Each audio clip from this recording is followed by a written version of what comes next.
When she swore she didn't believe in Christmas romances, destiny dropped an irresistible stranger right in her path, and he refused to lose her again. 2 glances, emotional chaos, and the promise of a love that shows up when no one expects it, exactly when everything seems impossible. If you've ever felt that love only appears the moment you finally give up on it, this story is for you. Leave your like, subscribe to the channel, and hype the video to help the channel grow.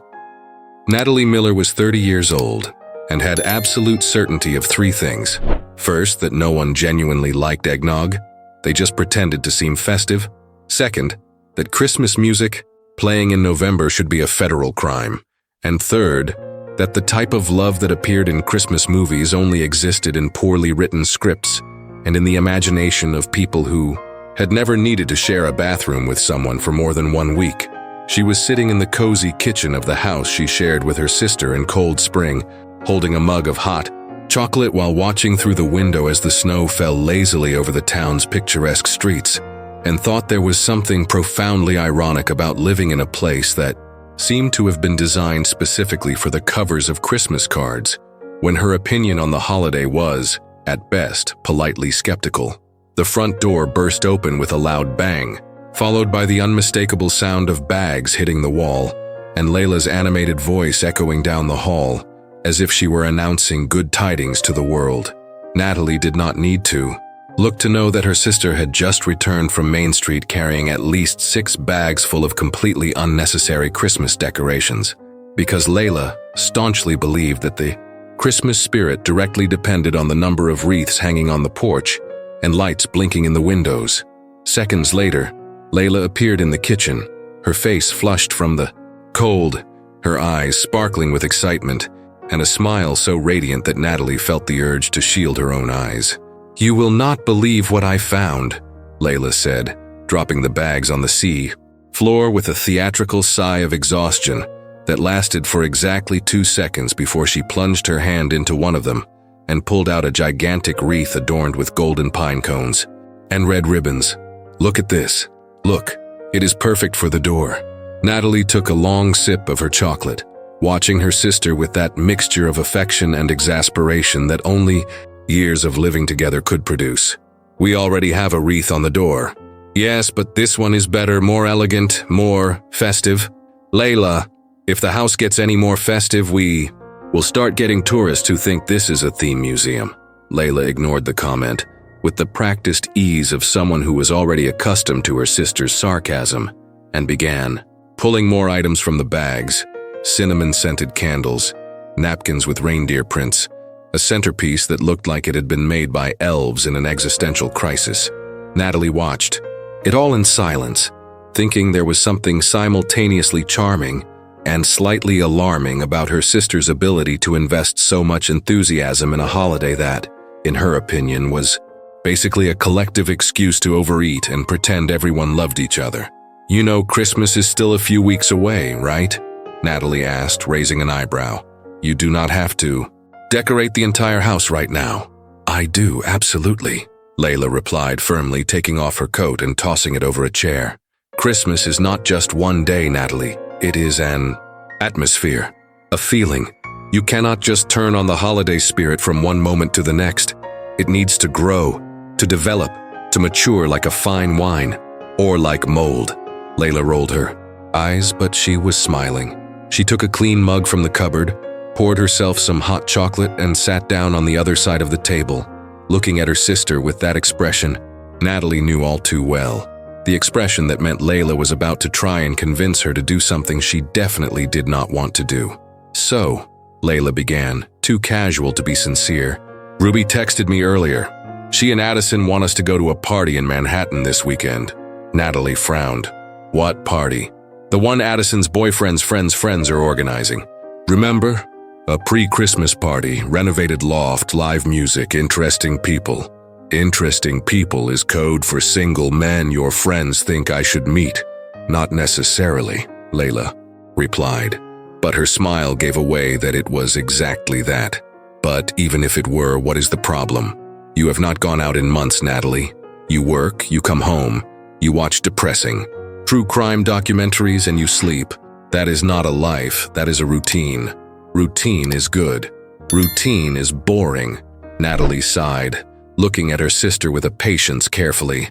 Constructed over decades, Layla had this annoying ability to turn any conversation into a profound analysis of Natalie's life habits, as if she were an emotional consultant, specifically, hired to point out all the areas in which she could be living more romantically. The problem was that Natalie did not want to live romantically. She wanted to live practically, sensibly, free from expectations and happy endings that only worked because someone decided to end the story at the right moment, before reality destroyed the illusion. "I do not need to go to a party full of strangers to be happy," Natalie said carefully. "I know you do not need to, but you might want to. When was the last time you wanted something just because? Without analyzing, without weighing pros and cons, without turning everything into a strategic decision?" Natalie tried to answer, but realized she did not have a quick reply, and this irritated her. Layla noticed the hesitation and jumped into the opening like an experienced lawyer attacking an insecure witness. "It will just be one night, Natalie. A party. A few drinks, good. Music. Interesting conversations. Ruby and Addison will be there. You do not have to meet anyone. You do not have to fall in love. You do not have to do anything but leave this house and remember that there is an entire world out there full of possibilities." "Possibilities," Natalie repeated, as if the word tasted bitter. "You know I hate it when you talk like that. It sounds like a self-help script." "I know, but it works." Natalie fell silent, looking at the snow that continued to fall outside, covering the streets with that immaculate white that always made Cold Spring look like a painting. Part of her wanted to say no immediately, invent any excuse, pretend she had important, uncancelable plans. But another part, small, annoying, impossible to completely ignore, admitted that Layla was right. She had not gone out in months, had done nothing but work and come home, and perhaps she was starting to miss something. She did not even know what it was. "I will think about it," Natalie said finally. Layla smiled, victorious. "That means yes. That means I will think. For you, thinking always means yes. You just need time to pretend the decision was rational." Natalie shook her head, but she was almost smiling. "You are insufferable. I know. It is part of my charm." 3 hours later, Natalie was sitting in the small Main Street cafe with Ruby and Addison, listening to the two of them heatedly debating which Christmas movie was objectively the best, while she sipped a warm latte and tried to remember why exactly she had agreed to leave the house. Ruby was defending love, actually with the conviction of an attorney presenting evidence in court, while Addison rolled her eyes and insisted that the holiday was superior in all measurable aspects. Natalie listened to everything with a neutral expression, thinking that both of them were wrong, because the two movies were absurdly unrealistic, but that it was also not worth starting an argument about it. "The problem with love, actually," Addison said, gesturing with a hand, holding a giant mug of cappuccino, "is that it tries to be too profound. Like every storyline is a moral lesson about love, life, and human connections, and in the end, you are emotionally exhausted and do not know whether you should cry or laugh. That is exactly the point," Ruby replied relentlessly. "Love is like that. Complicated, messy, emotionally exhausting. Love should not be exhausting. It should be light. Fun, like the holiday. You switch houses with a stranger, you meet an incredible guy, you resolve your emotional problems in 2 weeks, and you go home happy. Simple. None of that is simple. You just described a fantasy. Every Christmas movie is a fantasy, Ruby. That is the whole point." Natalie took another sip of her latte, observing the two of them with that mixture of amusement and resignation. She always felt when Ruby and Addison started one of these endless arguments about movies, relationships, or any other topic that allowed the two of them to defend opposing positions with disproportionate passion. Ruby was pragmatic by nature, the type of person who believed that love had to make sense before it was valid. Addison, on the other hand, was free-spirited, spontaneous, and thought love should be an adventure without a map. Natalie was comfortably in the middle, skeptical enough not to be fooled, but not so cynical as to give up completely. "Do the two of you realize you are arguing about fictional movies as if it were real life, right?" Natalie asked, amused. Ruby and Addison stopped mid-argument, looked at her, then at each other, and then Ruby shrugged as if that were irrelevant. "Fiction reveals truth," Ruby said seriously. "That sentence does not make any sense," Natalie replied. "Yes, it does. Movies show what people want to believe about love, and what you want to believe says a lot about who you are." "Deep," Addison murmured, but she was smiling. "So what do you want to believe, Natalie?" Natalie hesitated, because she did not have a ready answer for that, and because she knew anything she said would be immediately analyzed and dissected by the two of them, as if it were study material. She thought about saying something evasive, changing the subject, making a joke, but instead heard her own voice saying with unexpected honesty, "I want to believe that love does not have to be dramatic to be real."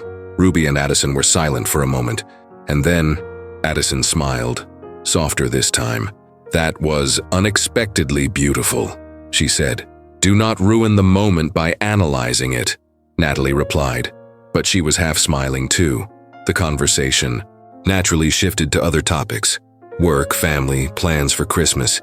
But at some point, Ruby brought back the subject of the party in Manhattan, and Natalie realized she was being slowly convinced to go by three women equally determined to get her out of the house for one night.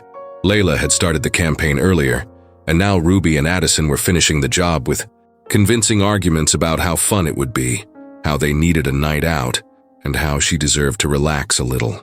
"I do not know," Natalie said, hesitant.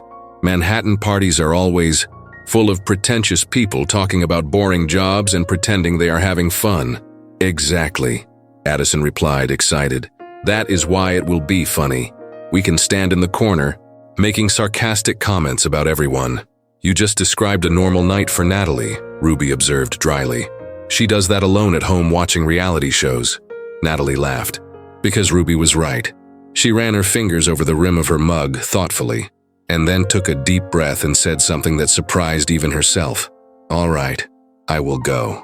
Ruby and Addison exchanged surprised glances, but said nothing for fear that Natalie would change her mind. Addison just smiled and raised her mug in a silent toast, and Ruby nodded her head one time, approving the decision as if she were signing a contract. "You will not regret it," Addison promised. "I probably will," Natalie replied, but she was smiling. Meanwhile, on the other side of the state, in a modern office on the 23rd floor of a building in Manhattan, Connor Lawrence was looking out the panoramic window at the city below, watching the yellow taxis cross the streets like hurried insects, and thinking there was something profoundly strange about spending his entire life building a solid, stable, respectable career, only to reach 38 years old and realize he was not sure if he was doing what he truly wanted, or just what seemed like the right choice at the time. It was an uncomfortable sensation, like a tight shoe you wear for so long that you forget it is supposed to be comfortable. He turned when he heard the office door open, and saw his brother enter with that relaxed posture that always made Connor feel slightly envious. Jordan was 3 years younger than him, worked as an architect, lived a more carefree life, and had that annoying ability to always seem comfortable in any situation, as if life were merely a series of interesting experiences instead of a sequence of calculated decisions. "You are philosophizing again," Jordan said, smiling, as he threw himself into the chair across from Connor's desk. "I can see it on your face." "I am not philosophizing," Connor replied, but he knew he was lying. "I am working." "You are," looking out the window with a contemplative expression. "That is philosophizing, not working." Connor rolled his eyes, but returned to the chair behind the desk, giving up the thoughtful pose. Jordan had this ability to identify when he was lost in thought and make a joke about it, which was simultaneously comforting and slightly irritating. The two of them had always had this kind of relationship.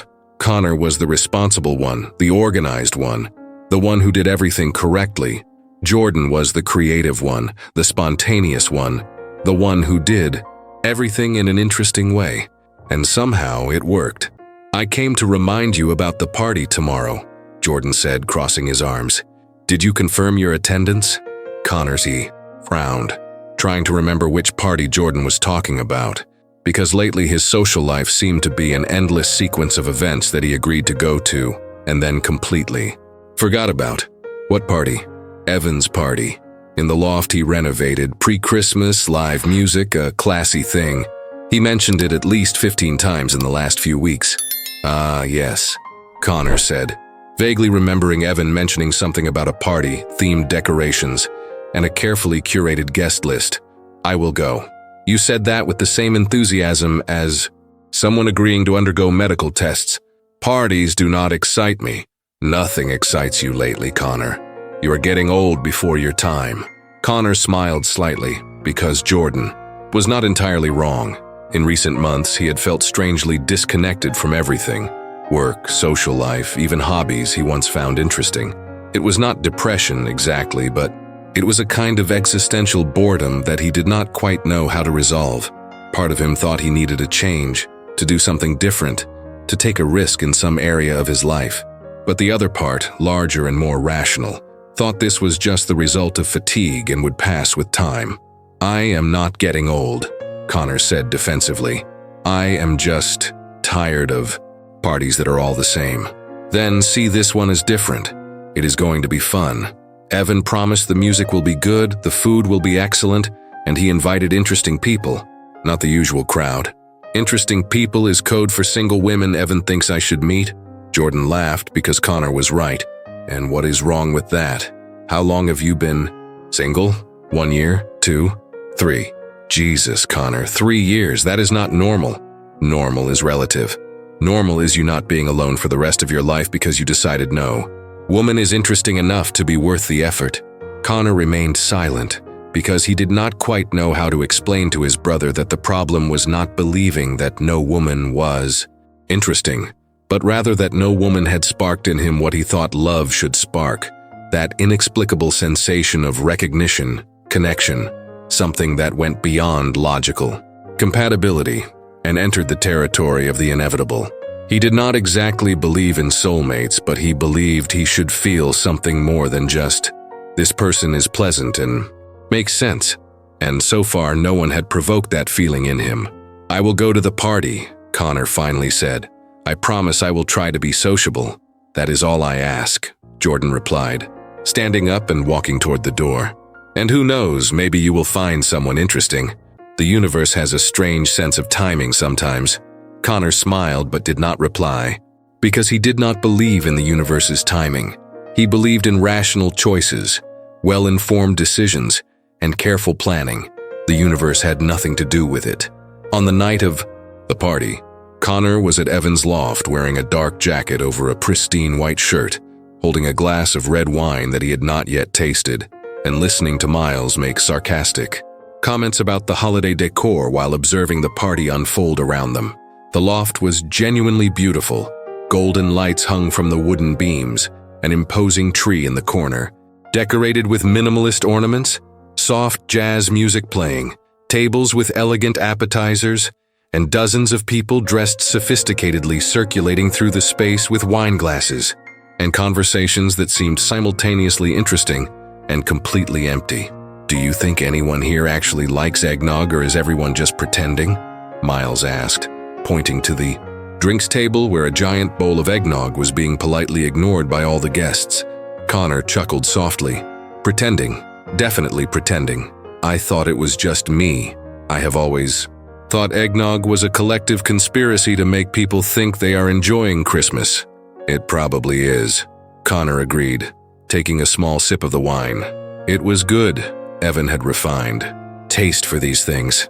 Evan appeared from across the room, smiling broadly and walking toward them with that infectious energy that always made Connor feel like he should be more excited than he actually was. Evan was the kind of person who hosted perfect parties, decorated everything with attention to detail, and genuinely cared if people were having a good time.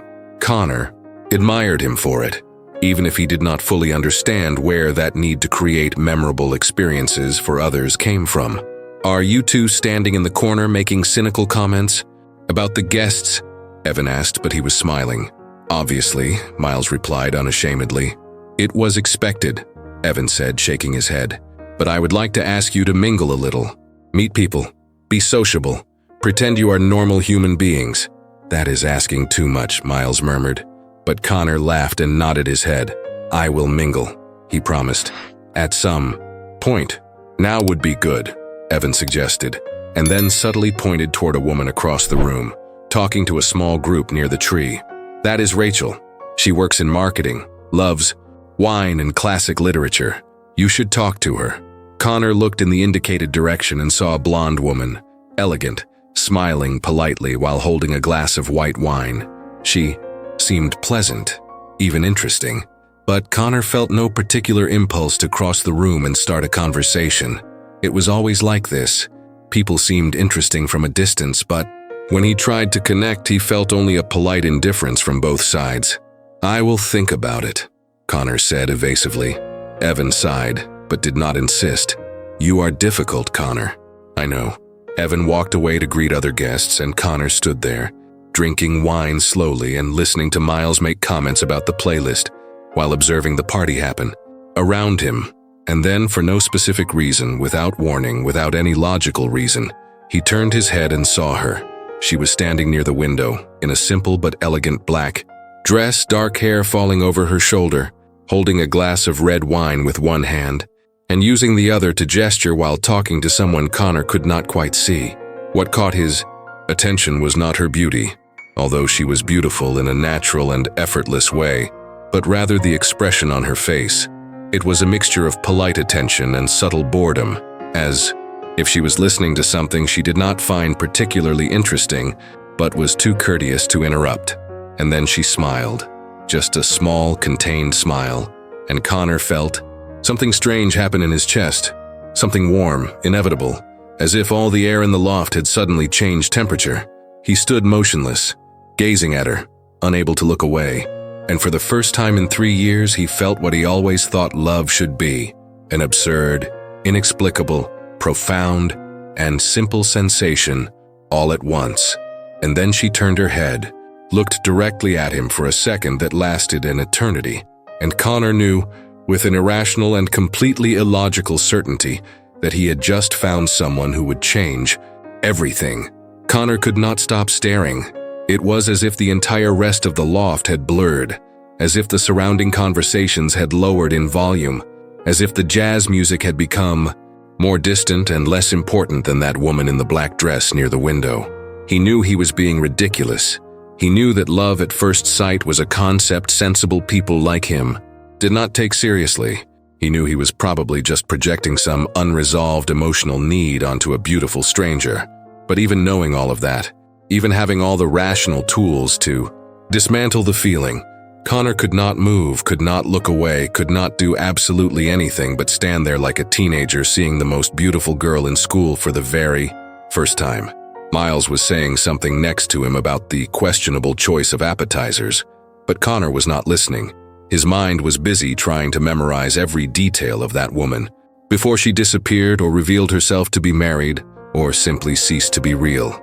Her dark hair fell naturally over one shoulder, without that calculated effort that women sometimes made to appear carefree. The black dress was simple, elegant, the kind of outfit that did not call attention to itself, but looked perfect on the wearer. And the way she held the glass of red wine, long fingers wrapped around the stem with that casual ease that suggested familiarity with good drinks and bad decisions. But what really captured Connor was the expression on her face. It was a fascinating combination of polite attention and subtle boredom, as if she was fulfilling a social obligation but secretly wishing to be anywhere else doing anything else. He recognized that expression because he wore the same one to approximately 70% of the social events he attended. It was the face of someone too intelligent for empty conversation, but too polite to simply leave. And then she smiled. It was not a full smile, just a small, contained, and slightly ironic movement at the corner of her mouth, as if someone had said something moderately funny but not funny enough for a genuine laugh. And Connor felt something happen inside him, something warm and inevitable that spread through his chest like good whiskey going down slowly. It was physical and emotional at the same time. It was absurd and totally real. It was everything he always thought love should provoke but had never experienced. Until that moment. "Connor," Miles said louder this time, and Connor finally blinked and turned. "Are you listening to me?" "Sorry, what?" Miles followed his gaze to the woman in the black dress and then smiled that annoying way that meant he had just figured out something embarrassing. "Oh, I get it. You do not get anything. I get it perfectly. You are having that dramatic moment that happens in bad movies where the protagonist sees someone and decides that is true love, based on absolutely nothing but physical appearance and convenient timing. It is not just appearance," Connor said defensively. "You have not even spoken to her yet." "I know, but there is something I do not know. Different." Miles took a sip of the gin and tonic. He was holding and studied Connor with that analytical attention he usually reserved for debates about politics or contemporary art. "You are serious." "I am."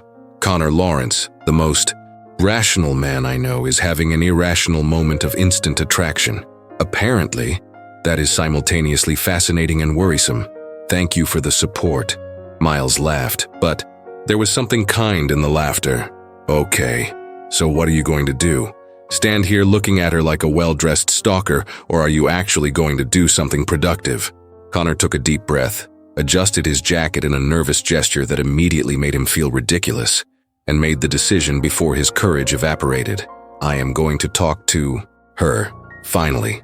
But if this goes wrong, you never mention it again. Deal." Connor placed his wine glass on a nearby table, ran a hand through his hair once to ensure he was minimally presentable, and began to cross the loft toward the window where she was. The distance was 10 meters, but they seemed like miles. He walked past groups of people chatting animatedly, swerved around a waiter carrying a tray of canapes, and avoided making eye contact with anyone who might stop him for an obligatory social conversation. Every step felt harder than the last, as if he was walking against an invisible wind or trying to cross water. He was 5 meters from her when Jordan appeared out of nowhere, blocking his path with that wide smile that usually meant he was about to say something embarrassing at a socially inappropriate volume. "Connor, man, you have to meet someone," Jordan said, grabbing his arm with genuine enthusiasm. "This is Amanda. She works in interior design and just got back from Tokyo. Amanda, this is my brother Connor, the financial consultant I was telling you about." Connor looked at the woman next to Jordan, blonde, smiling, clearly interesting under other circumstances, and then looked over her shoulder toward the window. The woman in the black dress was still there, but she was now picking up her purse, making those universal movements of someone about to leave. "It is a pleasure," Connor said quickly to Amanda, trying to be polite without appearing completely rude. "I am sorry, I need to." "Connor is terrible at parties," Jordan explained to Amanda, laughing. "He always has some excuse to escape conversations." "It is not an excuse," Connor began. But at that moment someone bumped into him from behind, making him take 2 steps forward and completely lose his line of sight to the window. When he finally managed to disentangle himself from Jordan with promises to talk later, when he finally managed to cross the last few meters to where she had been, when he finally reached the window expecting to find her still there, all that remained was the empty space, a half-empty wine glass abandoned on the sill, and the faint perfume that still floated in the air, something floral but not sweet, sophisticated, memorable. Connor stood there like an idiot, looking around frantically, trying to locate the black dress and the dark hair in the crowd. He saw Jordan talking animatedly with Amanda near the Christmas tree. He saw Miles still in the corner making what were probably sarcastic comments to Evan. He saw dozens of elegantly dressed people, all seeming to genuinely enjoy themselves, but none of them were her. And then through the crowd he saw a red flash, a red coat specifically, disappearing toward the exit door. He started moving in that direction, faster than would be considered socially appropriate, avoiding people with less care this time, muttering hasty apologies when he bumped into someone. But when he reached the door, when he looked down the hallway leading to the elevator, all he saw was the elevator door closing, blocking the view of whoever was inside. Connor stood there, breathing faster than the situation warranted, feeling something uncomfortable settle in his chest. Not exactly pain, but definitely disappointment mixed with frustration directed mainly at himself for having hesitated, for having allowed Jordan to interrupt him, for not having simply crossed the room immediately when he saw her. "Shit," he said in a low voice. "Problems?" Evan appeared next to him, holding a Moscow mule and looking genuinely curious. Connor turned around, trying to look less desperate than he felt. The woman in the black dress who was near the window. Do you know who she is? Evan frowned, thinking, black dress, there are about 5 here. Dark hair, red coat. She was near the window 2 minutes ago. Ah, Evan said, nodding. I think I know who you mean. She came with a group. Friends of Miles's cousin's girlfriend, I think. Why? I wanted to talk to her. And you did not manage to because Jordan trapped me in a conversation, and by the time I got away, she had left. Evan smiled, clearly finding the situation funnier than Connor did. Classic. You want me to find out who she is? Can you? I can. Try. But it will take time. The guest list has 80 people and half came as last-minute plus ones. Connor nodded, trying not to look as desperate as he felt. I appreciate any information. Are you okay? You look kind of, I do not know, shaken. I am fine, just frustrated with myself. Evan studied him for a moment and then patted his shoulder with that uncomfortable masculine camaraderie. Look, if it is meant to be, you will meet again. Manhattan is not that big. Manhattan has 1.5 million people. Exactly. It is not that big. Connor did not reply because he knew Evan was trying to be comforting, but statistically speaking, Manhattan was large enough for 2 people to never cross paths again if they did not make a conscious effort to do so. And considering he did not even know her name, the chances of running into her by accident were approximately 0. He returned to the party, but the rest of the night passed in an uninteresting blur of polite conversations he could not follow, and drinks that did not improve his mood. Miles commented on how strangely Connor was acting.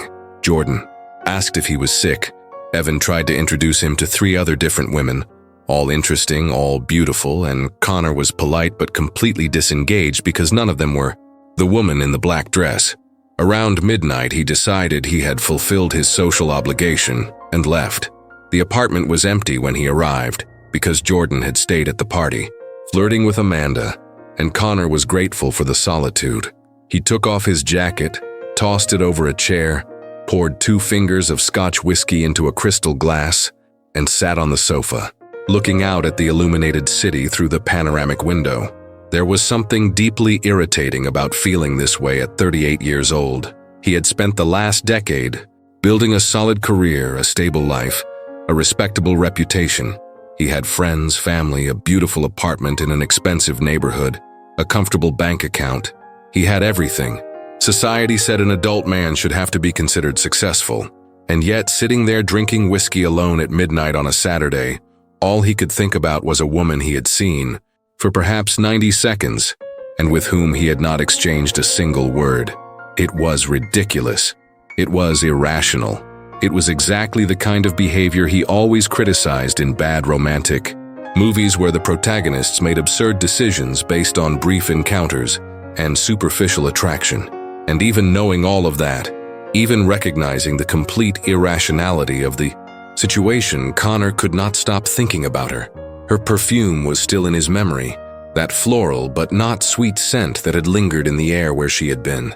The way she held the wine glass with that casual ease, the small, contained smile that suggested a sharp sense of humor and limited patience for nonsense, the expression of polite boredom that he recognized because he wore the same one.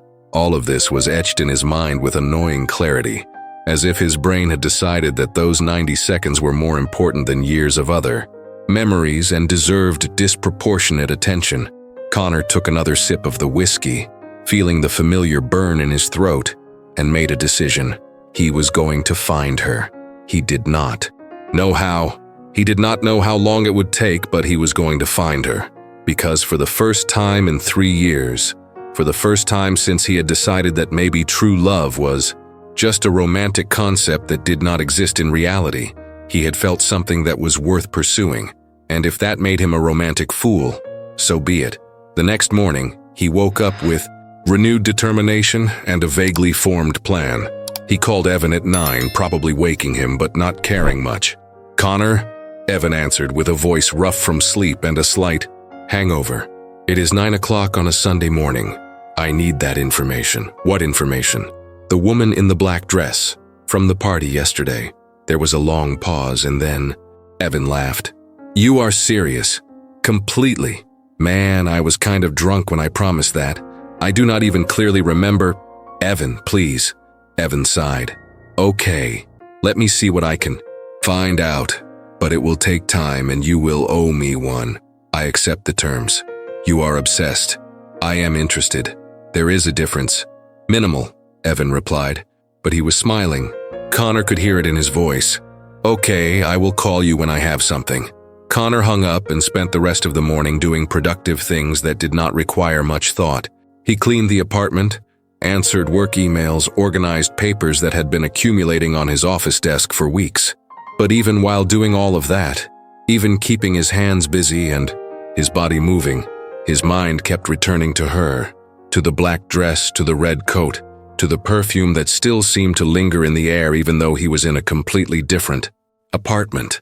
Jordan arrived around noon, looking exhausted but satisfied in a way that suggested the night had ended well for him. You left early yesterday, Jordan said, throwing himself onto the sofa with characteristic lack of ceremony. You missed the good part of the party. I was not in the mood for a party. You were in the mood for that woman you tried to chase and lost. Connor paused in the middle of organizing a pile of magazines and looked at his brother. How do you know about that? Miles told me, and Evan mentioned that you called him at 9:00 on a Sunday morning asking for information about her. So, like, everyone knows. Great. You do not have to be embarrassed.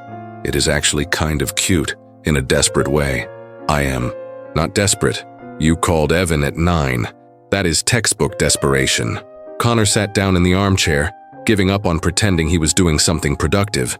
I do not know. It was different. She was different. You did not even talk to her. I know, it was physical, and not just ordinary attraction. It was like something hit me in the chest when I looked at her. Like I turned my head, saw her there near the window, and it was as if the whole world became clearer and blurrier at the same time. She was devastating, not in an obvious way, but in a way that made my heart pound so hard I thought I might have to sit down. And then she smiled, just a little, and I swear I forgot how to breathe for a few seconds.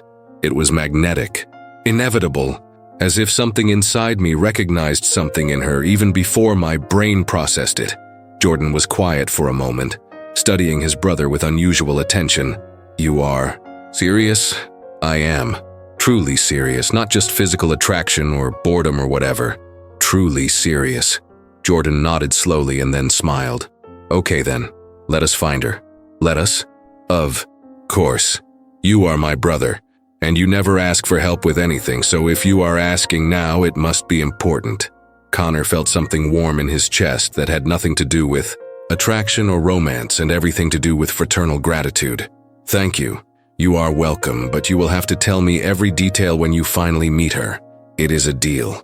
The rest of Sunday passed slowly, with Connor compulsively checking his phone, waiting for a call from Evan that did not come. He tried to distract himself by watching a baseball game, reading a book that had been on his nightstand for months, organizing a closet that did not need organizing, but nothing worked for more than a few minutes before his mind returned to her. Monday morning, he went to work with a determination to focus on something productive, but quickly found it was impossible to concentrate. He sat at his desk, opened his laptop, looked at financial analysis spreadsheets that needed to be reviewed, and realized he could not process any numbers because his brain was busy reconstructing those 90 seconds at the party on an infinite loop. Around 11 o'clock, his phone rang. It was Evan. I found something, Evan said bluntly. Connor sat up straighter in his chair, his heart inconveniently accelerating. What? Well, not much actually. I talked to the catering company that worked the party. They vaguely remember her because she asked for mineral water instead of champagne. But they did not get anyone's name, and the guest list I had was more a suggestion than actual control. A lot of people brought +1s who were not on the list. So you do not have a name? Nothing? I have a few possibilities. Talking to different people, I found out there were about 6 dark-haired women at the party. I am trying to narrow it down, but it will take time, and I need to be discreet because I do not want it to look like I am weirdly investigating someone. Connor felt frustration mixed with something close to despair. How much time? I do not know. A few days, a week, it depends on how many people can get back to me. Okay, thanks for trying. Connor, are you sure about this? Because it is starting to get kind of intense. I am sure. Okay, I just do not want you to be disappointed if it is not what you were expecting. I know the risk. Evan hung up, promising to continue investigating, and Connor sat at his office, desk looking out at Manhattan through the window, thinking there was something simultaneously exciting and terrifying about pursuing something based on almost nothing. But for the first time in years, he was not calculating probabilities or coldly analyzing risks. He was just following instinct, letting emotion guide the decision, and that was so different from normal that it almost felt like he was acting like someone else. And maybe he was. Maybe those 90 seconds at the party had changed something fundamental in him, had broken some protection he had, built over the years against this kind of feeling. Or maybe he was just being a romantic fool chasing a fantasy, based on absolutely nothing but instant attraction and convenient timing. But either way, he was going to find out. Because Connor Lawrence was not the type of man who gave up when he truly wanted something, and he wanted to find her. He wanted to know her name. He wanted to know what made her smile that contained Wei. He wanted to know if she had also felt something in that brief second when their eyes met across the crowded loft, and if that made him obsessive or desperate or whatever other negative adjective people wanted to use, then so be it. Because for the first time in a long time, Connor was feeling something beyond existential boredom and comfortable routine, and that in itself was worth any risk. Connor returned to Evan's loft on Tuesday afternoon, pretending he was just passing nearby when in fact, he had crossed Manhattan specifically for this.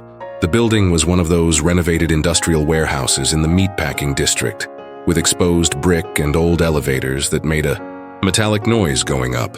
He entered the lobby and went straight to the reception desk, where a middle-aged security guard was sitting behind a granite counter reading a newspaper and drinking something that looked like iced tea from a plastic bottle. "Good afternoon," Connor said, trying to sound casual. "I was here Saturday for a party in Evan Mitchell's loft, 12th floor."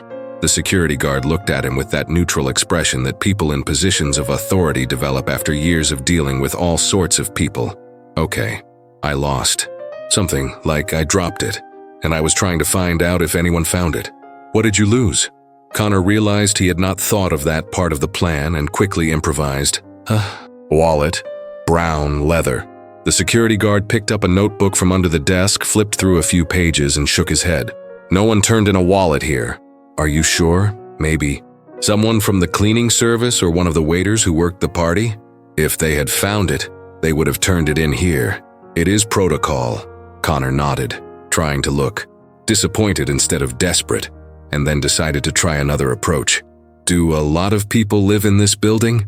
"About 20 apartments." "Why?" "I was thinking maybe someone who lives here was at the party and saw where I dropped it. Like a woman, dark hair, black dress, red coat. Do you remember seeing her?" The security guard studied him for a moment with that sharper attention that meant he had just realized this was not about a lost wallet. "Are you looking for someone?" "I am trying to find my wallet." "It does not sound like it." Connor sighed, deciding that honesty would be the best strategy at that point. "Okay, I saw a woman at the party. I did not manage to talk to her before she left, and now I am trying to find out who she is." "Does that sound strange?" "It sounds a little stalkerish." "I know, but it is not. I really wanted to meet her, and I missed my chance." The security guard was quiet, for a moment taking a sip of his iced tea, and then something in his face softened slightly. "Does she live here?" "I do not know. That is why I am asking." "Dark hair, black dress, red coat?" "Yes. She does not live here, but I remember her leaving. Around midnight, she took a taxi." Connor felt something close to hope. "Do you know where she went?" "Man, I am a security guard, not a GPS tracker." "Right, sorry, thanks for the information." Connor was about to leave when the security guard spoke again. "You seem like a decent guy, so I am going to give you some advice. If you want to find this woman, ask the person who organized the party. They have a guest list."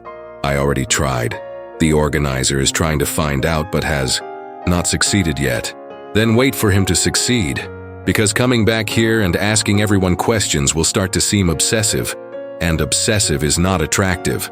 Connor nodded, acknowledging the wisdom of that. You are right, thank you. You are welcome. And good luck with your not stalkerish romantic search. Connor left the building feeling simultaneously encouraged and embarrassed. The security guard was right. He needed to back off a little before this crossed the line from romantic to worrisome. But at the same time, every hour that passed was an hour she was out there living her life without knowing he existed, meeting other people, maybe finding another guy who would be quicker to cross a room. He walked to the nearest Starbucks, ordered a venti cold brew with oat milk, and sat at one of the tall tables near the window, watching people pass on the street while trying to decide his next step. The problem was that he had practically non-existent information and no obvious way to get more without seeming invasive. He knew she had worn a black dress and a red coat. He knew she had dark hair. He knew she had left around midnight in a taxi, and that was literally everything. His phone vibrated with a message from Jordan. "Did you get anything?" Connor quickly typed a reply. "Nothing useful. Still waiting for Evan to find out more. Miles said his cousin's girlfriend knows her friends. Do you want me to investigate?" "Yes. Any information helps." "You are getting kind of obsessed with this." "I know. Just checking, as long as you know." Connor put his phone away and took a long sip of the cold brew, feeling the caffeine start to kick in. There was something absurd about being 38 years old, with an established career, a functional adult life, and sitting in a Starbucks at 3 o'clock on a Tuesday afternoon, planning strategies to find a woman he had seen for 90 seconds. But at the same time, there was something exciting about it, something that made him feel more alive than he had in years. It was unproductive and irrational, and completely out of character for him, and precisely for that reason it seemed important to continue. Meanwhile, in Cold Spring, Natalie was sitting on the back porch of the house drinking a strawberry banana smoothie that Layla had made, and trying to focus on the work presentation she needed to prepare for a meeting on Thursday. The laptop was open on the worn wooden table, a blank document staring at her accusatorily, the cursor blinking at a hypnotic rhythm that did nothing to help her concentration. "You are thinking about him again," Layla said, appearing in the doorway with her own smoothie, and that knowing expression that older sisters develop after decades of observing behavioral patterns. "I am not," Natalie lied automatically. "You have that look." "What look?" "The look of someone who is trying to pretend they are not thinking about something but clearly is thinking about it all the time." Natalie closed her laptop with a sigh. "Okay, maybe I am thinking about it a little. The guy from the party? The fact that I saw someone for literally 2 seconds and now I cannot get it out of my head, which is ridiculous because nothing happened. We did not even talk." Layla sat in the chair on the other side of the table, smiling in that way that suggested she was loving every second of this conversation. "But you felt something." I do not know. Curiosity, interest, nothing that justifies dwelling on it 3 days later. Love at first sight is a real thing, Nat. Love at first sight is a romantic construct invented by poets with too much free time. Or it is how the human brain recognizes instant chemical compatibility. You just made that up. I did not make it up. I read it somewhere, or saw it in a documentary, or maybe I made it up, but it sounds convincing. Natalie took a sip of the smoothie, feeling the cold slide down her throat, and thought about how irritating it was that Layla had this ability to make her admit things she preferred to keep guarded. "It does not matter. I probably will never see him again. Manhattan has 1.5 million people. The chances of running into the same person twice are statistically insignificant. Unless he is looking for you, why would he be looking? He does not even know me. Because maybe he felt the same thing you did, and maybe he is the type of person who goes after what he wants. You are romanticizing this too much, and you are being too cynical. Realistic, not cynical." Layla rolled her eyes affectionately and changed the subject, starting to talk about their Christmas plans and whether they should host dinner at home or go to their mother's house in Connecticut. Natalie responded automatically, making appropriate comments at the right times. But part of her mind was still in that loft in Manhattan, In that strange second when she had looked across the room and seen a man in a dark jacket looking directly at her, with an intensity that had made something shift in the air around them. It was ridiculous to keep thinking about it. It was unproductive. But even knowing all of that, even recognizing the complete irrationality, Natalie could not stop. On Wednesday morning, Connor received a call from Miles. "I spoke to my cousin's girlfriend," Miles said bluntly. "She knows your mystery? Woman's friends." Connor was in the middle of a meeting but left the conference room immediately, ignoring the confused looks of his colleagues. And it is complicated. She knows. The friends, Ruby and Addison, but they are not close. They know each other from social events, but they are not in the inner circle. But did she get the name? Anything? She thinks the first name is Natalie, but she is not absolutely sure. And she heard something about her living in Cold Spring, but that is not confirmed either. She definitely does not have a last name. Age, contact, none of that. Connor felt frustration mixed with something close to hope. At least he had a name, even if partial, and a possible location. Can she not ask her friends? Ruby or Addison? Connor, Miles said, and there was something serious in his voice now. She is not going to do that. Think about it, man. How does it sound to ask casual acquaintances, "Hey, there is a weird guy who saw your friend at a party and wants all the information about her"? That is exactly the kind of thing women are taught to be careful about. I am not a dangerous stranger. You are literally a stranger to them. And even if your intentions are good, she is not going to risk giving another woman's location information to someone she barely knows. It is a matter of basic safety. Connor leaned against the corridor wall, processing that. Miles was right, completely. And the fact that his cousin's girlfriend was protecting Natalie's information was actually a sign that she had good friends, which was a positive point, even if frustrating at the moment. So I only have a first name that might not even be right, and a town that might also be wrong. It is what we have. I am sorry, man. I tried. I know. Thanks for trying. Look, Miles said after a moment, if she really lives in Cold Spring, Christmas is coming up. Small towns upstate always have holiday events, galas, markets, those kinds of things. If it is true, you might eventually end up in the same place naturally. Or I might never see her again. Or you might. But at least now you have something to look for. Natalie, possibly from Cold Spring. It is more than you had yesterday. Connor hung up a few minutes later, returned to the meeting, and spent the rest of the day thinking that having a first name without a last name, a possible but unconfirmed town with no way to contact her, was almost worse than having nothing, because now he knew enough to keep looking, but not enough to actually find her. And that, he realized, meant the search was far from over. Connor hung up and returned to the meeting, but it was impossible to concentrate. He spent the rest of the afternoon looking at financial presentations without actually processing any information, taking notes that made no sense, agreeing to proposals without knowing exactly what he was agreeing to. At 6, when he finally managed to leave the office, he decided he needed to do something productive before he went crazy. He returned to Evan's loft, this time with a better excuse. He rang the apartment doorbell instead of just showing up in the lobby, and Evan answered, wearing sweatpants and an old college t-shirt, holding a video game controller. "Connor, what are you doing here? I needed to talk to you about the party, specifically about the catering company." Evan frowned. "Do you want to hire catering?" "No, I wanted to know if any of the waiters remember the woman in the black dress." "You are kidding me." "I am not." Evan studied him for a moment and then sighed. "Come in, but you need professional help." Connor entered the loft, which looked completely different without the holiday decorations and dozens of people. It seemed larger, emptier, faintly echoing as they walked. Evan went to the kitchen, grabbed 2 sodas from the refrigerator, tossed one to Connor, and opened the other. "I called the catering company on Monday," Evan said, leaning against the counter. "I spoke to the coordinator. She said none of the waiters remember anyone specific because everyone was too busy serving food and drinks." "Did you ask about the black dress specifically?" "Connor, there were at least 10 women in black dresses at the party, but only one with a red coat. And you think waiters were paying attention to coats?" Connor took a sip of the soda, acknowledging the futility of it but not wanting to admit it out loud. "I just need a lead. Anything.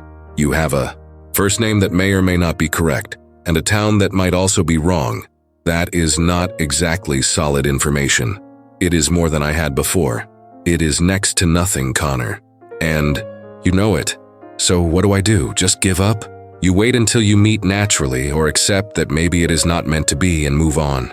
Giving up is not an option. Why not?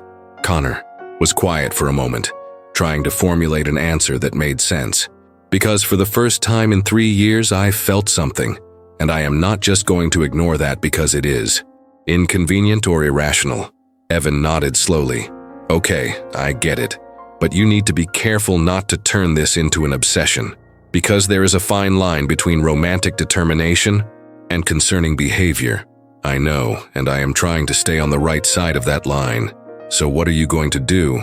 I am going to wait until Christmas, and if nothing happens by, then I will find another way.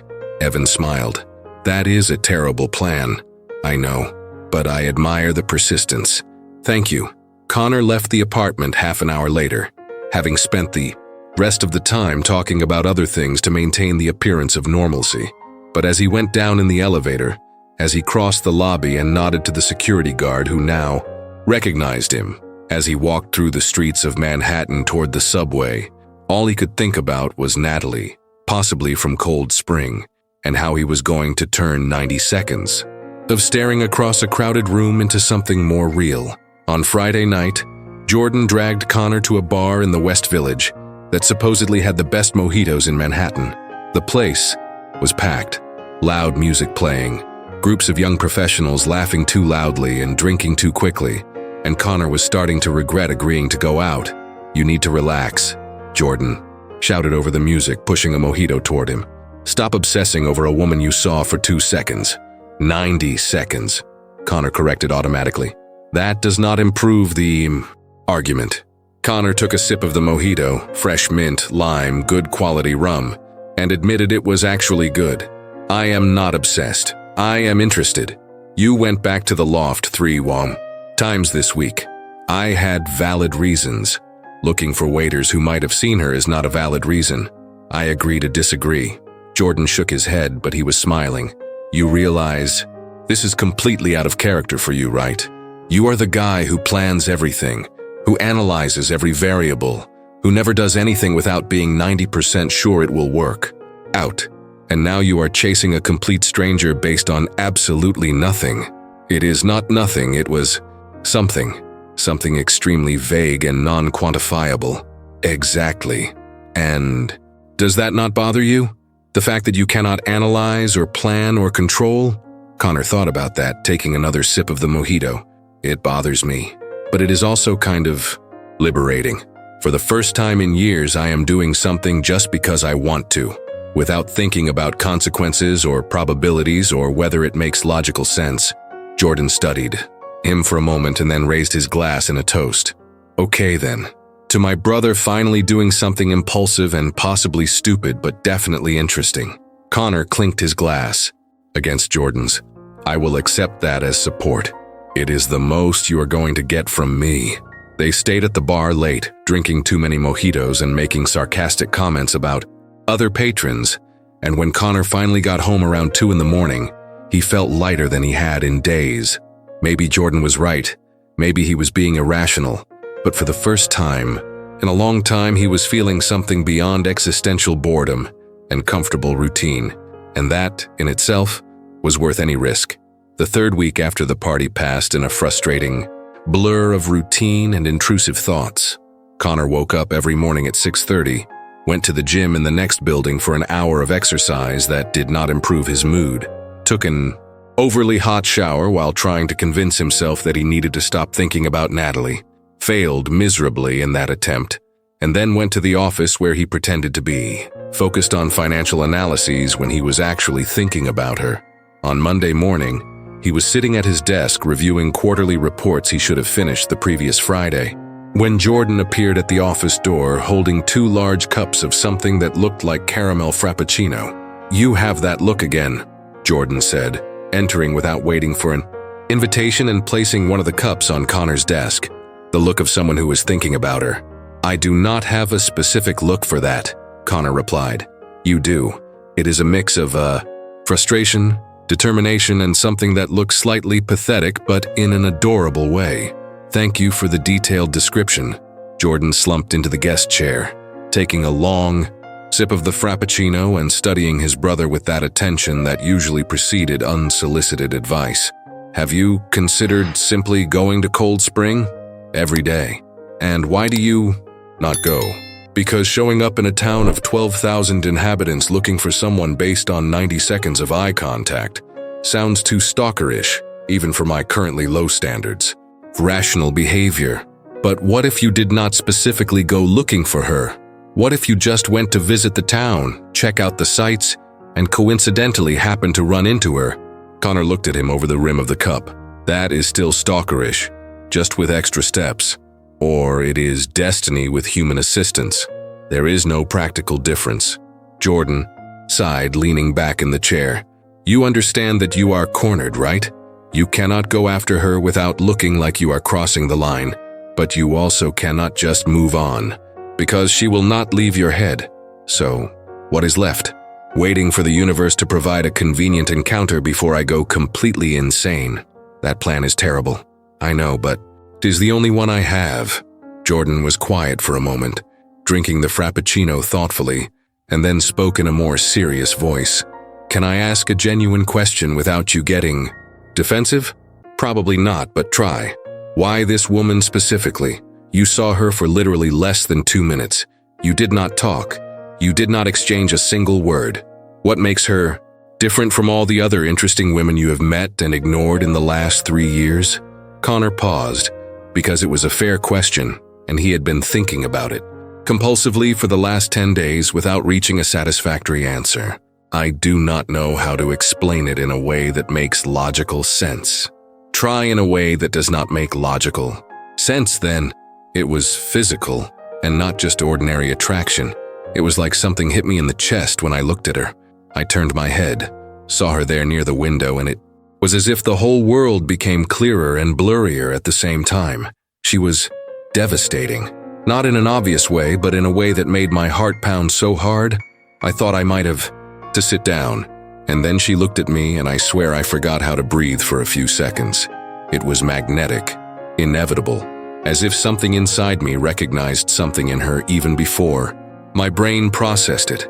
When our eyes met for that second, it was as if everything had changed. The air felt different, and I knew, even though it was irrational, that I had just seen someone important. That was surprisingly poetic for someone who works with numbers. I contain multitudes. Jordan smiled, but there was something gentle in the smile. Okay, I get it. You felt something real, and now you are stuck between wanting to pursue it and not wanting to be the creepy person who shows up in a small town looking for a stranger. Exactly. So here is what you are going to do. You are going to continue your normal life. You are going to work. You are going to go out with friends. You are going to do all the things a functional person does. And at Christmas, when everyone is traveling and visiting different places, you are going to find a legitimate reason to be in Cold Spring. Maybe we have a friend who lives there. Or maybe we just want to see the holiday decorations that are supposedly amazing. And if by chance you run into her, it will be a genuine coincidence. You are suggesting we invent a fictional friend in Cold Spring? I am suggesting we be strategic about coincidences. Connor took a sip of the frappuccino, feeling the sugar and caffeine start to kick in, and thought that Jordan had a valid point. If he showed up in Cold Spring during the holiday festivities when the town would probably be full of visitors, it would not seem as stalkerish as showing up on a random Tuesday looking specifically for her. It was a plan with obvious flaws, but it was better than sitting around waiting for a miracle. That still sounds like manipulation of destiny, Connor said.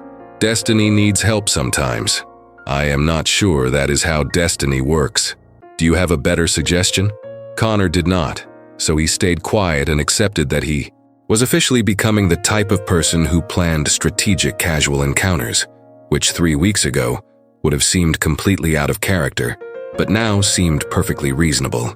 Meanwhile, 130 kilometers away, Natalie was sitting on a cold wooden bench in the small park near downtown Cold Spring, drinking a chai latte she had bought at the corner coffee shop. and trying to convince herself that she needed to go home and finish the work presentation that was 4 days overdue. The park was practically empty except for a mother pushing a stroller on the paved path and a golden retriever chasing leaves falling from the trees. The air was cold enough to see her breath, but the sun was bright, and Natalie had decided she needed fresh air more than she needed central heating. Her phone vibrated with a message from Ruby. "Lunch tomorrow? I need an excuse to get out of the office before I lose the rest of my sanity." Natalie quickly typed a reply. "Where and what time?" "That new salad place near the station. Noon?" "Confirmed."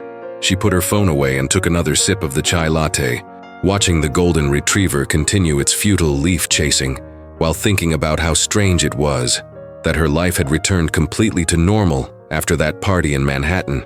She had spent 2 hours in a loft full of strangers making polite conversation about matters that did not matter, had seen a handsome man across the room for literally 2 seconds, and then had come home and resumed the exact routine she had before. Work, home, conversations with Layla about holiday decorations, occasional meetings with Ruby and Addison, and absolutely nothing exciting or memorable, except that she could not stop thinking about those 2 seconds, which was ridiculous because nothing had happened. They had not talked. He did not even know her name. It was just a brief look across a crowded room, the kind of thing that happened 1,000 times a day in a big city and meant absolutely nothing. But even so, even knowing all of that, Natalie found herself thinking about him at random moments, how handsome he was, attractive in a unique way. She kept wondering who he was, what he did, whether he had thought about her too, or if she had just been another person at the party he had briefly noticed and immediately forgotten. "This is pathetic," she said out loud to no one in particular, and the golden retriever stopped chasing leaves long enough to look in her direction before deciding she was not interesting and returning to the hunt. Her phone rang. This time it was a call from Layla. "Where are you?" Layla asked. "In the park. Why?" "Because there is a Christmas planning meeting at the town hall in 20 minutes, and you promised you would go with me." Natalie closed her eyes, vaguely remembering agreeing to that in a moment of weakness induced by systemic emotional blackmail. "Do I really have to go?" "You promised." "Promises made under duress are not binding." "There was no duress, there was gentle persuasion. You threatened to eat all the chocolate ice cream I had saved in the freezer. That is not duress. That is strategic negotiation. And you agreed." Natalie sighed, getting up from the bench and throwing the empty chai latte cup in the nearest trash can.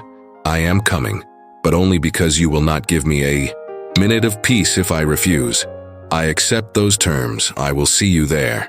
20 minutes later, Natalie was sitting in an uncomfortable plastic chair in the town hall meeting room, surrounded by approximately 30 residents overly enthusiastic about holiday festivities, listening to the mayor talk about plans for the annual parade, the Christmas market, and street decorations, while Layla took meticulous notes in a notebook, as if it were a National Security Council meeting.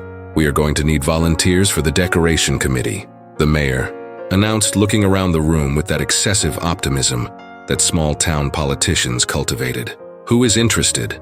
Layla immediately raised her hand, and before Natalie could protest, Layla had raised hers too. "Great," the mayor said, smiling widely. Layla and Natalie Miller noted. "I am going to kill you," Natalie whispered. "You will thank me when you are." "Having fun decorating the town," Layla whispered back. "I am not going to have fun. I am going to be resentful and making sarcastic comments about every ornament." As usual, then. The meeting continued for another 40 minutes, with detailed discussions about the budget for lights, the assembly schedule, volunteer coordination, and other matters that Natalie pretended to pay attention to while mentally reviewing the work presentation she still needed to finish. When it finally ended, when people started leaving, chatting excitedly about plans and expectations, Natalie got up quickly with the intention of escaping before anyone tried to involve her in more volunteer commitments. "Natalie, wait!" Ruby called, appearing from the other side of the room where she had been sitting near the window. "Are you free now?" "Technically no, because I have overdue work. But yes." "Great. Let us get something to drink. I need to talk to you." They went to the small bar 2 blocks down that served the best mojitos in Cold Spring, and had questionable nautical decor, but tolerable background music. Ruby ordered a Moscow Mule and Natalie ordered a strawberry margarita, and they sat in a worn leather booth near the back, where they could talk without shouting over other conversations. "So," Ruby said, as soon as the drinks arrived, taking a sip of the Moscow Mule and studying Natalie with that analytical attention that usually preceded uncomfortably accurate observations. "Are you still thinking about the guy from the party?"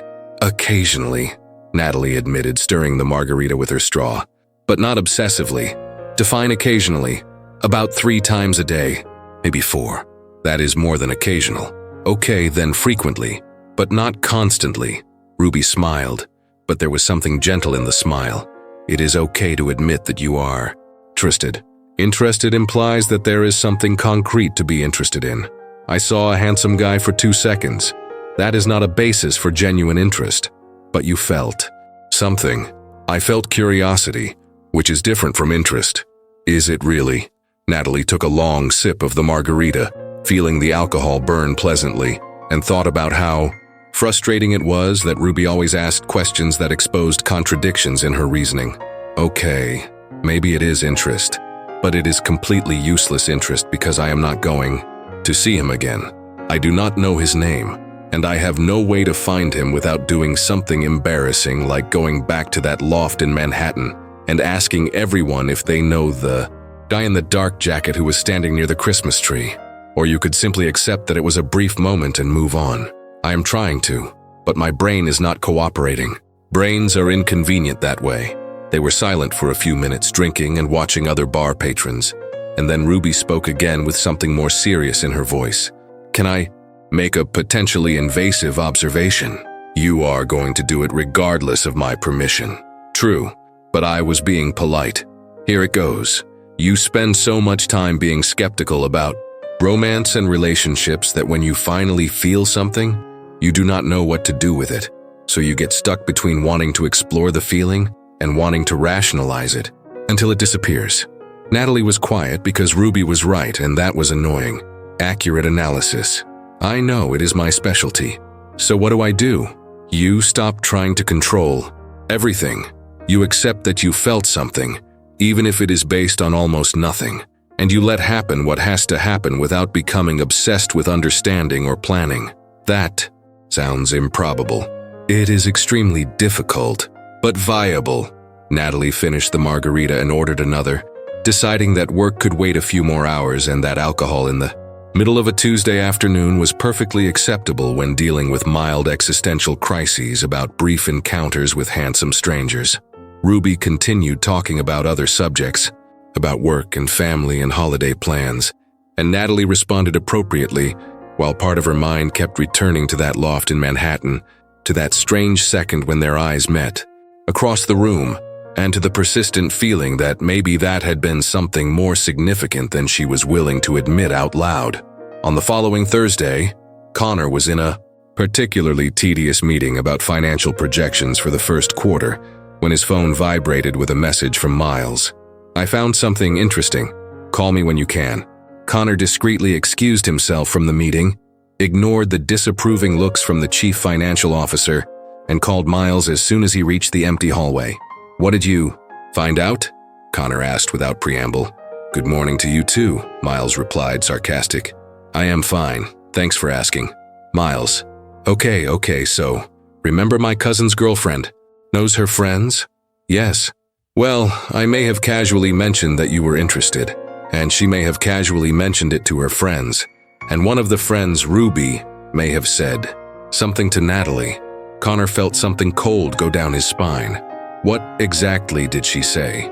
"Apparently, she just mentioned there was a guy at the party who had asked about her. Nothing stalkerish, very casual." "And what did she respond?" "Apparently, Ruby casually mentioned to Natalie that there was a guy at the party asking about her. Nothing invasive, very chill." "And what did she respond?" "Well, according to my cousin's girlfriend who heard from the friend who heard from Ruby, she found it interesting but said she did not know who he was. Like, she did not seem super excited or bothered, just neutral." Connor leaned against the wall, processing that.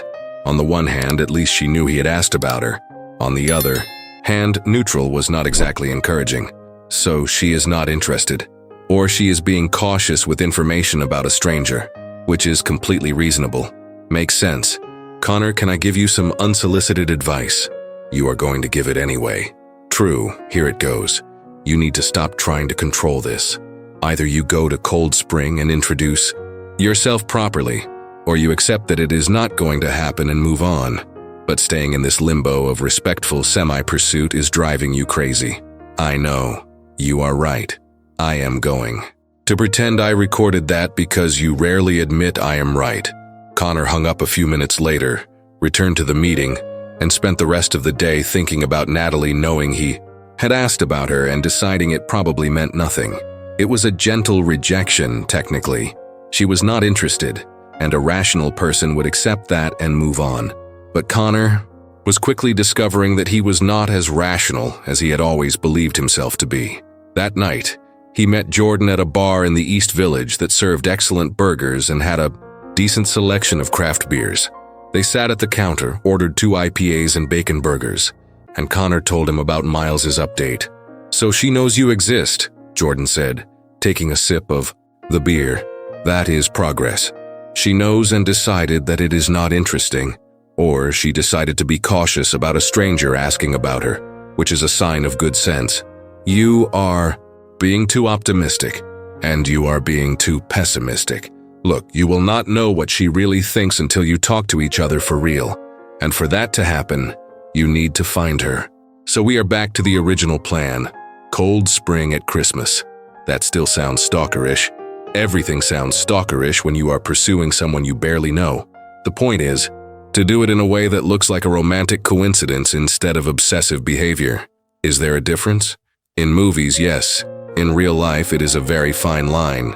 The burgers arrived, huge and greasy and perfectly seasoned, and they ate in silence for a few minutes before Jordan spoke again. "Can I ask a serious question?" "Depends on how serious. Why do you want this so much? You could simply accept that it was momentary attraction and move on. Meet other people you could talk to and find out if you really have compatibility. Why cling to this specific woman?" Connor chewed slowly, thinking about the answer. "Because for the first time in 3 years, I felt something real, and I do not want to give up on it without at least trying." Jordan nodded, understanding. "Okay, so let us make it happen. How? I am still working out the details, but we will do it." A few days passed. The weather got colder. Holiday decorations began to appear on all the streets of Manhattan, and Connor continued his normal routine while secretly planning a trip to Cold Spring that he still had not figured out how to logistically justify. At work, he reviewed spreadsheets and gave presentations and attended meetings that seemed increasingly meaningless. At home, he watched series that did not hold his attention and read books he could not finish, and exercised without improving his mood. And in Cold Spring, Natalie continued her own routine, working from home 3 days a week, and going to the company office in White Plains on the other 2. She attended 2 more meetings about Christmas planning against her will, helped Layla decorate the house with an absurd amount of lights that could probably be seen from space, and had occasional lunches with Ruby and Addison, where she avoided mentioning that she still thought about the man from the party, more than she wanted to admit. On a particularly cold Monday morning, almost 3 weeks after the party, Natalie was in the kitchen making a berry smoothie when Layla walked in holding a large white envelope. "This arrived for you," Layla said, placing the envelope on the counter. Natalie looked at the sender and frowned. It was from the Cold Spring Event Planning Association. She opened the envelope and pulled out a formal invitation printed on thick paper with gold lettering. "It is an invitation to the town's Christmas gala," Natalie said, reading quickly. "Christmas Eve at the community hall, formal attire, dinner, live music, dancing." "Are you going?" Layla asked, overly excited. "Probably not." "Natalie, you have to go." "Everyone." "Suze, that is exactly why I do not want to go. You promised you would participate more in town events." "I never promised that. You implicitly promised when you agreed to live here." "That is not how promises work." Layla took the invitation from her hands and read it carefully. "It says you can bring a guest. You could invite someone." "Who exactly would I invite?" Everyone I know will already be there. You could meet someone new before then. In a few days. Unlikely. Layla placed the invitation back on the counter and looked at her sister with that expression Natalie knew too well. Or you could go alone, have fun, and stop using cynicism as a defense against the possibility of good things happening. That was too specific to be a casual comment. Because it is not casual. It is systemic intervention disguised as a morning conversation. Natalie finished making the smoothie, poured it into a large glass, and took a long sip before responding. I will think about it. That means yes. It means I will think about it. To you, it is the same thing, and maybe it was. Because even though she did not want to admit it out loud, even though she did not want to recognize that Layla was right, part of Natalie was starting to accept that maybe it was time to stop being stuck on a brief moment with a handsome stranger and start living again. Even if that meant going to the formal Christmas gala in a small town where everyone would be asking questions about her love life and future plans and other things she preferred to avoid. But before she could definitively decide, before she could commit to any specific action, the universe had other plans. Because on the other side of the state, Connor was finally making a decision that would change absolutely everything. Connor was driving down Route 9 on a Friday afternoon, returning from a meeting in Poughkeepsie that had been as productive as watching paint dry, when he decided to take the detour he had been considering for a week. Cold Spring was only 20 minutes away if he took the right exit, and he had spent the last 3 days convincing himself that it would be completely reasonable to just check out the town, see the place, find out what was so special about it that made someone choose to live there instead of Manhattan. It had nothing to do with Natalie. It was merely legitimate geographical curiosity. He was lying to himself, and he knew it. But he had gotten good at ignoring that rational voice that insisted on pointing out that driving to a town of 12,000 inhabitants, hoping to accidentally run into a specific person, was statistically absurd and behaviorally questionable. Jordan had said that destiny needed help sometimes, and Connor was choosing to interpret that as permission to do slightly irrational things in the name of romantic possibility. The exit for Cold Spring appeared on the right, and Connor turned before he could change his mind. The road narrowed, winding through trees with leaves in shades of gold and red, passing old houses and small farms until he finally reached the town's main street. It was exactly the type of place that appeared in modest budget. Christmas movies with antique shops, charming coffee houses, independent bookstores, and festive decorations on every lamppost. There was something simultaneously charming and slightly suffocating in the aesthetic perfection of it all, as if the entire town had been designed by a committee of people who took Christmas very seriously. Connor parked in a space on the main street and got out of the car, breathing the cold air that smelled faintly of pine and something sweet being baked in a nearby bakery. It was 3:30 in the afternoon, the sun already, beginning to set but still illuminating the streets with that golden late afternoon light that made everything look more beautiful than it really was. He started walking without a specific direction, passing shop windows decorated with wreaths and snowmen, hearing fragments of conversations from people who clearly knew each other and stopped in the middle of the sidewalk to talk about holiday plans and ask about children and comment on the weather. There was something strangely peaceful about that, in that casual familiarity that small towns cultivated. Manhattan, you could live in the same building as someone for years and never know their name. Here, it seemed like everyone knew everything about everyone, which was simultaneously comforting and potentially invasive depending on how much you value privacy. Connor entered a coffee house called River Brew, ordered an iced Americano with an extra shot of espresso, because he was getting tired, and sat at a table near the window where he could observe the street. He had no specific plan. He was not actively looking for her. He was just there, existing in the same geographical space that she probably existed in, hoping the universe would do its part and provide the convenient encounter that did not look orchestrated. Half an hour passed. Connor slowly drank the iced Americano, answered a few emails on his phone, watched people pass by.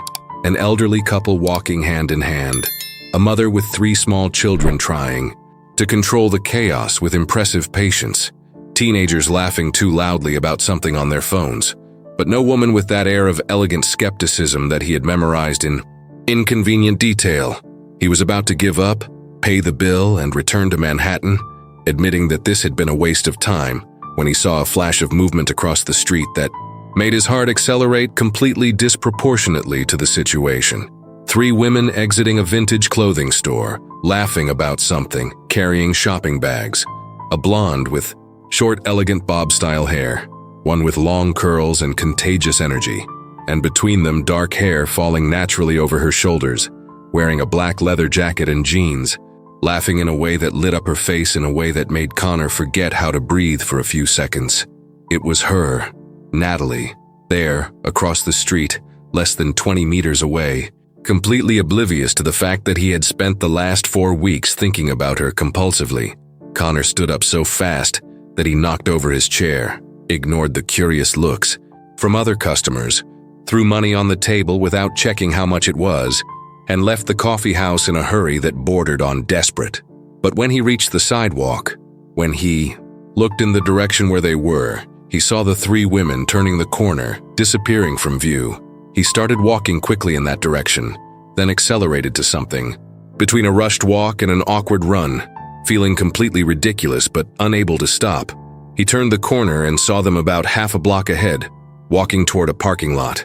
Connor sped up, trying to close the distance without looking like he was chasing someone, but then a group of tourists came out of a souvenir shop directly into his path, completely blocking the sidewalk. And when he finally managed to get past them, when he reached the parking lot, all he saw was a silver SUV pulling out and turning the corner, and he could not see who was driving or where they were going. "Shoot," he said out loud, receiving a look of disapproval from an elderly woman passing by with a white poodle.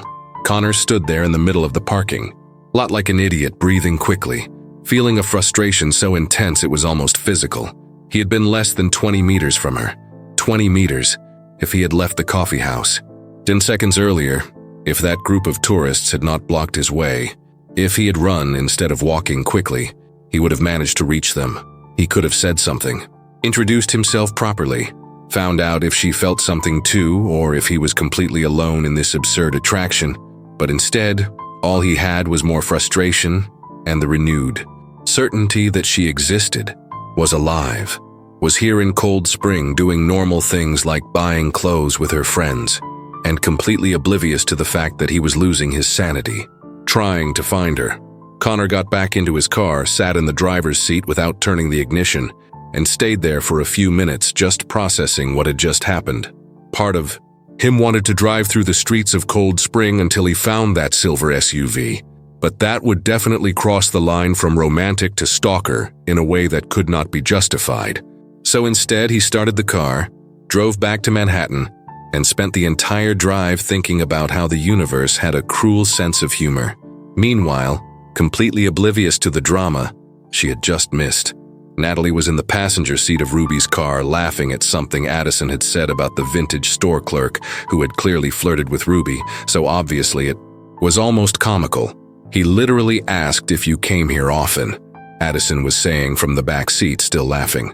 Like, he used the most cliché line in the history of human flirting, with all seriousness. "And you responded with a sociological analysis of customer service behavior patterns," Natalie added, smiling. "The poor man did not know if you were flirting back or giving an academic lecture." Ruby rolled her eyes, but she was smiling too. "I was being polite. It is not my fault if politeness is interpreted as romantic interest. You literally gave him your number. I gave him my professional number, my work number for networking. Ruby, he sells vintage clothes. You work in market research. What possible networking is there? Extensive, interdisciplinary. You never know when you will need insight into retro fashion consumption patterns." Addison and Natalie exchanged glances in the rearview mirror and started laughing again, and Ruby shook her head, but she was smiling in a way that suggested she knew exactly how absurd that had been and did not care. "At least one of us is having romantic interactions," Addison said, "even if it is by accident through questionable professional networking." "What about you?" Natalie asked, turning in her seat to look at Addison. "How is it? Going with that app guy?" "Ghosted," After 3 weeks of great conversations and plans to meet in person, he simply stopped replying. That is terrible. It is modern dating. You get used to it, or you develop protective cynicism that prevents you from emotionally investing in anyone. That sounds healthy, Ruby observed dryly. It is adaptive survival. They drove in, silence for a few minutes, an indie song playing softly on the radio. Natalie looked out the window, thinking about how strange it was that 3 intelligent and reasonably attractive women in their 30s were all single and seemingly without immediate romantic prospects. There was something simultaneously liberating and slightly depressing about it. "Are you still thinking about the guy from the party?" Addison asked suddenly, as if she had read her thoughts. Natalie hesitated and replied, "Sometimes." "Define sometimes," Ruby said, echoing the conversation they had had weeks ago. "Less than before, more than I should. Is that progress?" "I do not know, maybe." "Do you want us to try to find out who he is?" Addison offered. "We could go back to that loft, ask the host, do a social media investigation." "No," Natalie replied, too quickly to be casual. "Thank you for the offer, but no. If something is going to happen, it will happen naturally. I am not going to chase someone I saw for 2 seconds." "Admirable principles," Ruby said. "Probably wise too. But boring," Addison added. "Principles usually are." They arrived back at Natalie's house and found Layla in the kitchen, making something that involved chocolate and seemed to have come straight out of an aspirational cooking magazine. The smell was incredible, rich and sweet, making all 3 stop at the door and just breathe for a moment. "Brownies?" Natalie asked, hopeful.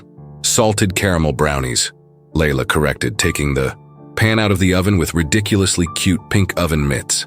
"Because if I am going to make dessert, I am going to do it right." "I love you," Addison declared, making a scene as usual. "Marry me right now.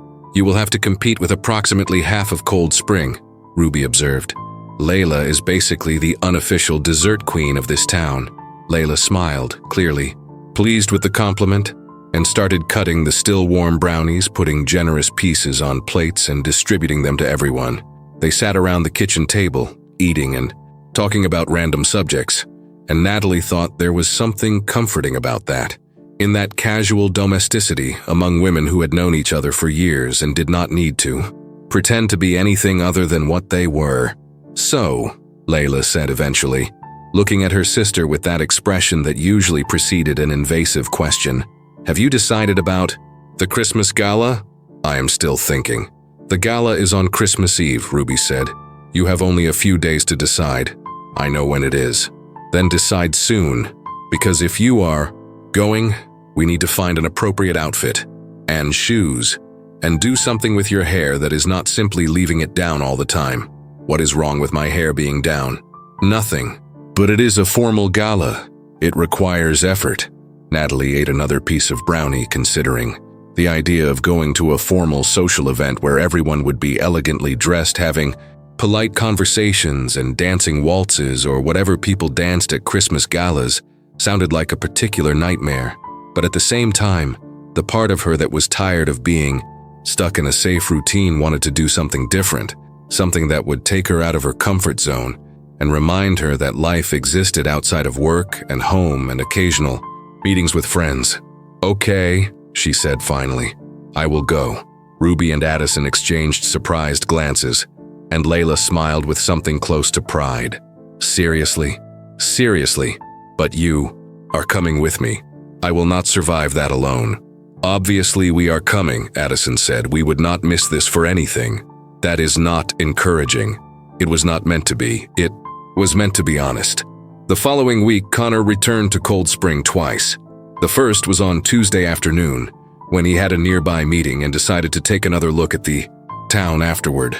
The second was on Thursday morning, when he called in sick and then drove there just to walk the main streets, hoping to accidentally run into her. Both times were completely fruitless. He saw no sign of her, no flash of dark hair or black leather jacket or anything else to indicate that she existed in Cold Spring instead of being just a product of his imagination. "You are getting obsessive," Miles said when Connor made the mistake of mentioning the visits during happy hour on Friday. They were at a bar in the financial district that served excellent wings and had a decent selection of IPAs, sitting at a tall table near the window, watching the end of work traffic. "I am being persistent," Connor corrected, taking a sip of his beer. "I saw her last Friday. She was there, real, existing, and I lost her because stupid tourists blocked my path. You realize how that sounds, right? You are blaming random tourists for not being able to chase a woman you barely know. When you put it that way, it sounds worse. Because it is worse." Connor ate a wing, wiped his fingers on the paper napkin, and admitted that Miles was right. He was behaving in a way that 3 months ago he would have judged severely in someone else. But he also could not stop, because every time he considered giving up, every time he thought about simply accepting that this had been momentary attraction with no future, he remembered that second at the party when their eyes met, and something fundamentally changed in the air around them. "I am going to the Christmas gala," Connor announced suddenly, surprising himself with the decision. Miles paused with a wing halfway to his mouth. "What gala?" "Cold Spring has a Christmas gala on Christmas Eve. A formal event, dinner, live music. Everyone in town goes. I heard the locals talking about it the last time I was there." "You are going with me?" "Absolutely not. I have dignity.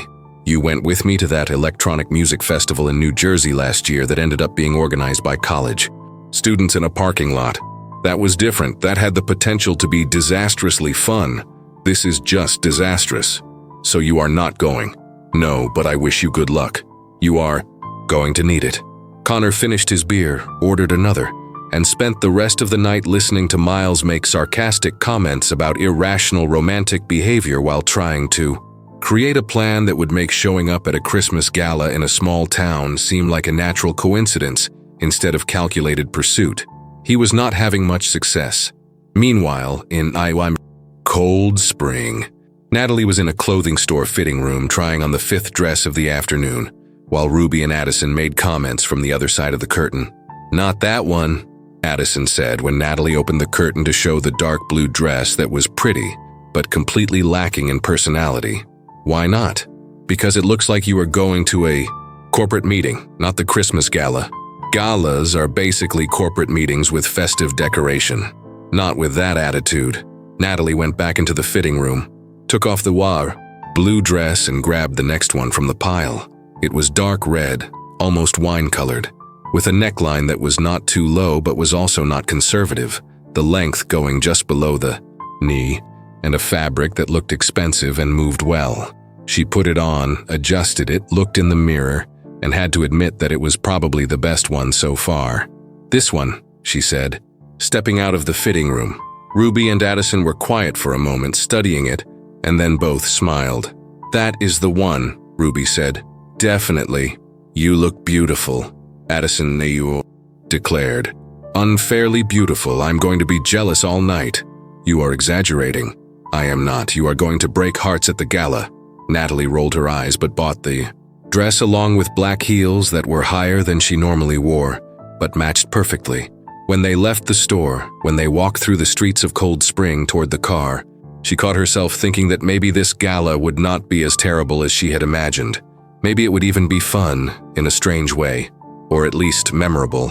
What she did not know, what she had no way of knowing, was that on the other side of the state, a 38-year-old man was planning to be at that same gala, hoping that the universe would finally cooperate and provide the encounter he had been pursuing for almost 5 weeks. And that when Christmas Eve finally arrived, when she walked into that hall wearing that dark red dress with high heels, everything was going to change in a way neither of them was prepared for. But for now, they continued existing in separate orbits, he in Manhattan thinking about her compulsively, she in Cold Spring trying not to think about him with limited success, both completely oblivious to the fact that destiny was finally aligning the pieces to put them in the same place, at the same time, under circumstances that would finally allow them to talk for real, and to find out if those 90 seconds at the party had been the beginning of something real or just a romantic illusion that would disappear under the scrutiny of reality. Connor woke up at 6 in the morning with that feeling that he had forgotten something important, and it took him 3 complete seconds to remember that no, he had not forgotten anything. He had just made the completely insane decision to drive to Cold Spring and show up at a small-town gala hoping to find the woman he had seen for 90 seconds 5 weeks ago.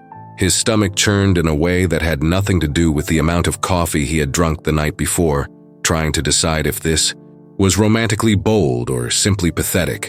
Jordan was in the kitchen when Connor came out of the bedroom, already dressed in sweatpants and a t-shirt, and looking at his phone with that expression that meant he was reading depressing news about politics or the economy. "Are you really going to do this?" Jordan said without lifting his eyes from the phone. "Apparently so. Do you realize how insane that is? I have complete and detailed awareness of every aspect of the insanity involved. And yet you are going. Yet I am going." Jordan finally looked up at him, and there was something between concern and admiration on his face. "Okay, so let us do this right. Did you rent the tuxedo yet? I picked it up yesterday. Did you try it on? Obviously. Does it fit well?" Connor paused. "Define well." "Connor, it is a little tight in the shoulders, but nothing that prevents movement or breathing. That is not reassuring. It is the best I could get last minute. Most rental shops were already out of stock because of the holidays." Jordan sighed, placing his mug on the counter. "Okay, so here is the plan. You are going to go back to that store right now, at 7 in the morning when it opens, and you are going to get a tuxedo that actually fits. Because if you are finally going to have a chance to talk to her after 5 weeks of obsessive searching, it is not going to be wearing clothes that look 2 sizes too small. The store opens at 9. Then you wait until 9, and in the meantime, you take a shower, shave properly, trim your nails, put some product in your hair that is not the gel you have been using for 10 years that makes you look like an 80s. Accountant, my gel is perfectly adequate. Your gel is a crime against modern aesthetics. I have a styling paste that you are going to use. It is non-negotiable." Connor took a sip of his coffee, acknowledging that Jordan was right even though it was annoying to admit. "Okay, styling paste, tuxedo that fits. Anything else?" "Yes. You are taking me with you." "Why?" "Because someone needs to stop you from doing something completely idiotic when you finally see her. I want to make sure my brother does not completely ruin his chances with the woman he chased for 5 weeks." They spent the next 3 hours in meticulous preparation that involved 3 different stores until they found a tuxedo that actually fit, a barber shop where Connor got a haircut and shave, and the pharmacy where Jordan insisted on buying aftershave that did not smell like male desperation and questionable decisions, in his words. At 4:30 in the afternoon, they were in the car driving toward Cold Spring, and Connor felt the nervousness increase with every mile. His hands were sweating inconveniently, his heart beating faster than the situation warranted, and he kept mentally reviewing all the possible ways this could go wrong. She might not be there. She might be with someone else. She might look at him and not recognize him. She might recognize him and decide that a man who spent 5 weeks looking for her was creepy instead of romantic. "You are breathing strangely," Jordan observed, glancing over while driving. "I am not. You are doing that shallow breathing you do when you are having an anxiety attack. I do not have anxiety attacks. You do. You just do not call them that. You call them a moment of mental recalibration or some ridiculous euphemism." Connor forced himself to breathe slower, deeper. "Okay, maybe I am a little nervous. A little is a generous understatement. What do I do if she is not there? Then you enjoy the gala, eat free food, drink questionable quality champagne, and return to Manhattan knowing that at least you tried. What if she is there but with someone else? Then you are polite, introduce yourself as a civilized person, and find out if it is a serious boyfriend or just a casual date. You act accordingly. What if she is there, alone, but does not want to talk to me? Connor, you drove all the way here based on 90 seconds and a partial name. If it really was not meant to be, the universe would have given clearer signs over the last 5 weeks. That is not encouraging. It was not meant to be. It was meant to be realistic. Look, you have done everything you could do. You looked through appropriate channels, respected boundaries, were not overly invasive. Now you just introduce yourself, be honest about why you are there, and let her decide. Connor nodded. knowing Jordan was right, but still feeling that anxiety in his stomach that was not improved by logic or rationalization. They arrived in Cold Spring around 7:30, stopped at a small hotel downtown where they had reserved rooms, and Connor spent the next 2 hours preparing with obsessive attention to detail. Tuxedo, impeccable white. Shirt, black tie that Jordan had to tie because Connor's hands were shaking too much to make a proper knot. Shoes polished until they shone. Styling paste in his hair that Jordan applied, with sarcastic comments about how Connor finally looked like he had entered the 21st century. At 9, they were standing in front of the hotel room mirror, 2 men in tuxedos, looking at their reflections and trying to decide if they looked sophisticated or ridiculous. "Are you ready?" Jordan asked. "No." "Great. Let us go." Meanwhile, on the other side of town, Natalie was sitting in front of the bedroom mirror, trying to decide whether to wear her hair up or down, while Layla, Ruby, and Addison offered conflicting opinions that were absolutely no. "Help. Down," Ruby said. "More romantic." "Up," Layla counter-argued. "More elegant." "Half up, half down," Addison suggested. "A compromise." "You are useless," Natalie declared, but she was smiling. "You are nervous," Ruby observed, sitting on the bed. "Why are you nervous? It is just the town gala. You know everyone who will be there." Natalie did not know how to explain that she was not exactly nervous. She was open, cautiously hopeful, willing to accept that maybe tonight could be different from the other nights of obligatory social events in Cold Spring. That maybe something interesting could happen. Not that she was expecting anything specific. She was definitely not thinking about a man. That would be ridiculous. Except that she had been thinking about him more than she wanted to admit. And when Ruby had casually mentioned that someone had asked about her after the party, Natalie had felt something strange in her chest, a mix of excitement and dread that made no logical sense. "I am not nervous," Natalie lied. I do not know. Wanting the night to be good. The night is going to be good," Layla guaranteed, picking up the dark red dress from the hanger. "You are going to wear this. You are going to look beautiful. You are going to dance with interesting people, and you are going to have fun. No pressure, no expectations, just open to possibilities." Natalie looked at the dress, at her friends, at her reflection in the mirror, and made a decision. "Okay. Hair down, red dress, open possibilities. That is the holiday spirit," Addison approved. 1 hour later, Natalie was standing in front of the full-length mirror, wearing the red dress. That looked better than she remembered. Heels that added height and confidence. Hair falling in natural waves over her shoulders. Makeup subtle but present. And for the first time in a long time, she felt beautiful. Not just adequate or appropriate, but genuinely beautiful. "You look incredible," Ruby said, and there was something emotional in her voice. "You are going to break hearts," Addison added. "I will accept those compliments and save them for a future moment when I am questioning my life choices," Natalie replied, but she was smiling. The gala started at 10.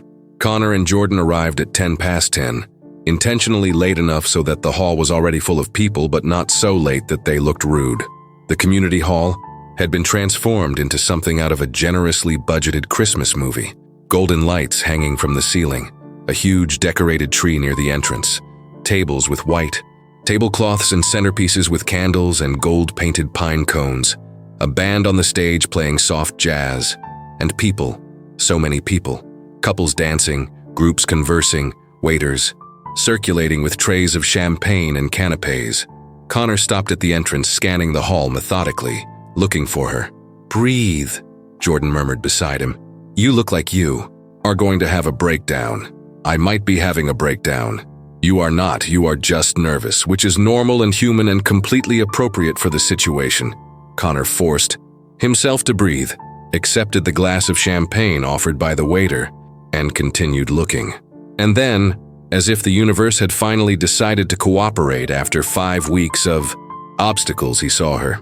She was near one of the tables on the other side of the hall, talking to the same friends from the party in Manhattan, wearing a dark red dress that was simple and absolutely devastating, hair down over her shoulders, laughing at something one of her friends had said.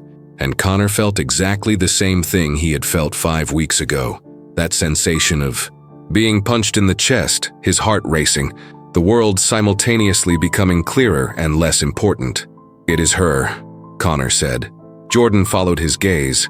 "The one in the red dress?" "Yes." "Okay, so what is the plan?" "I have no idea." "Great, I love well-elaborated strategy." Connor took a sip of the champagne, trying to decide the best approach. He could not just cross the room and interrupt her mid-conversation. That would be rude, and also give her less option to escape if she was not interested.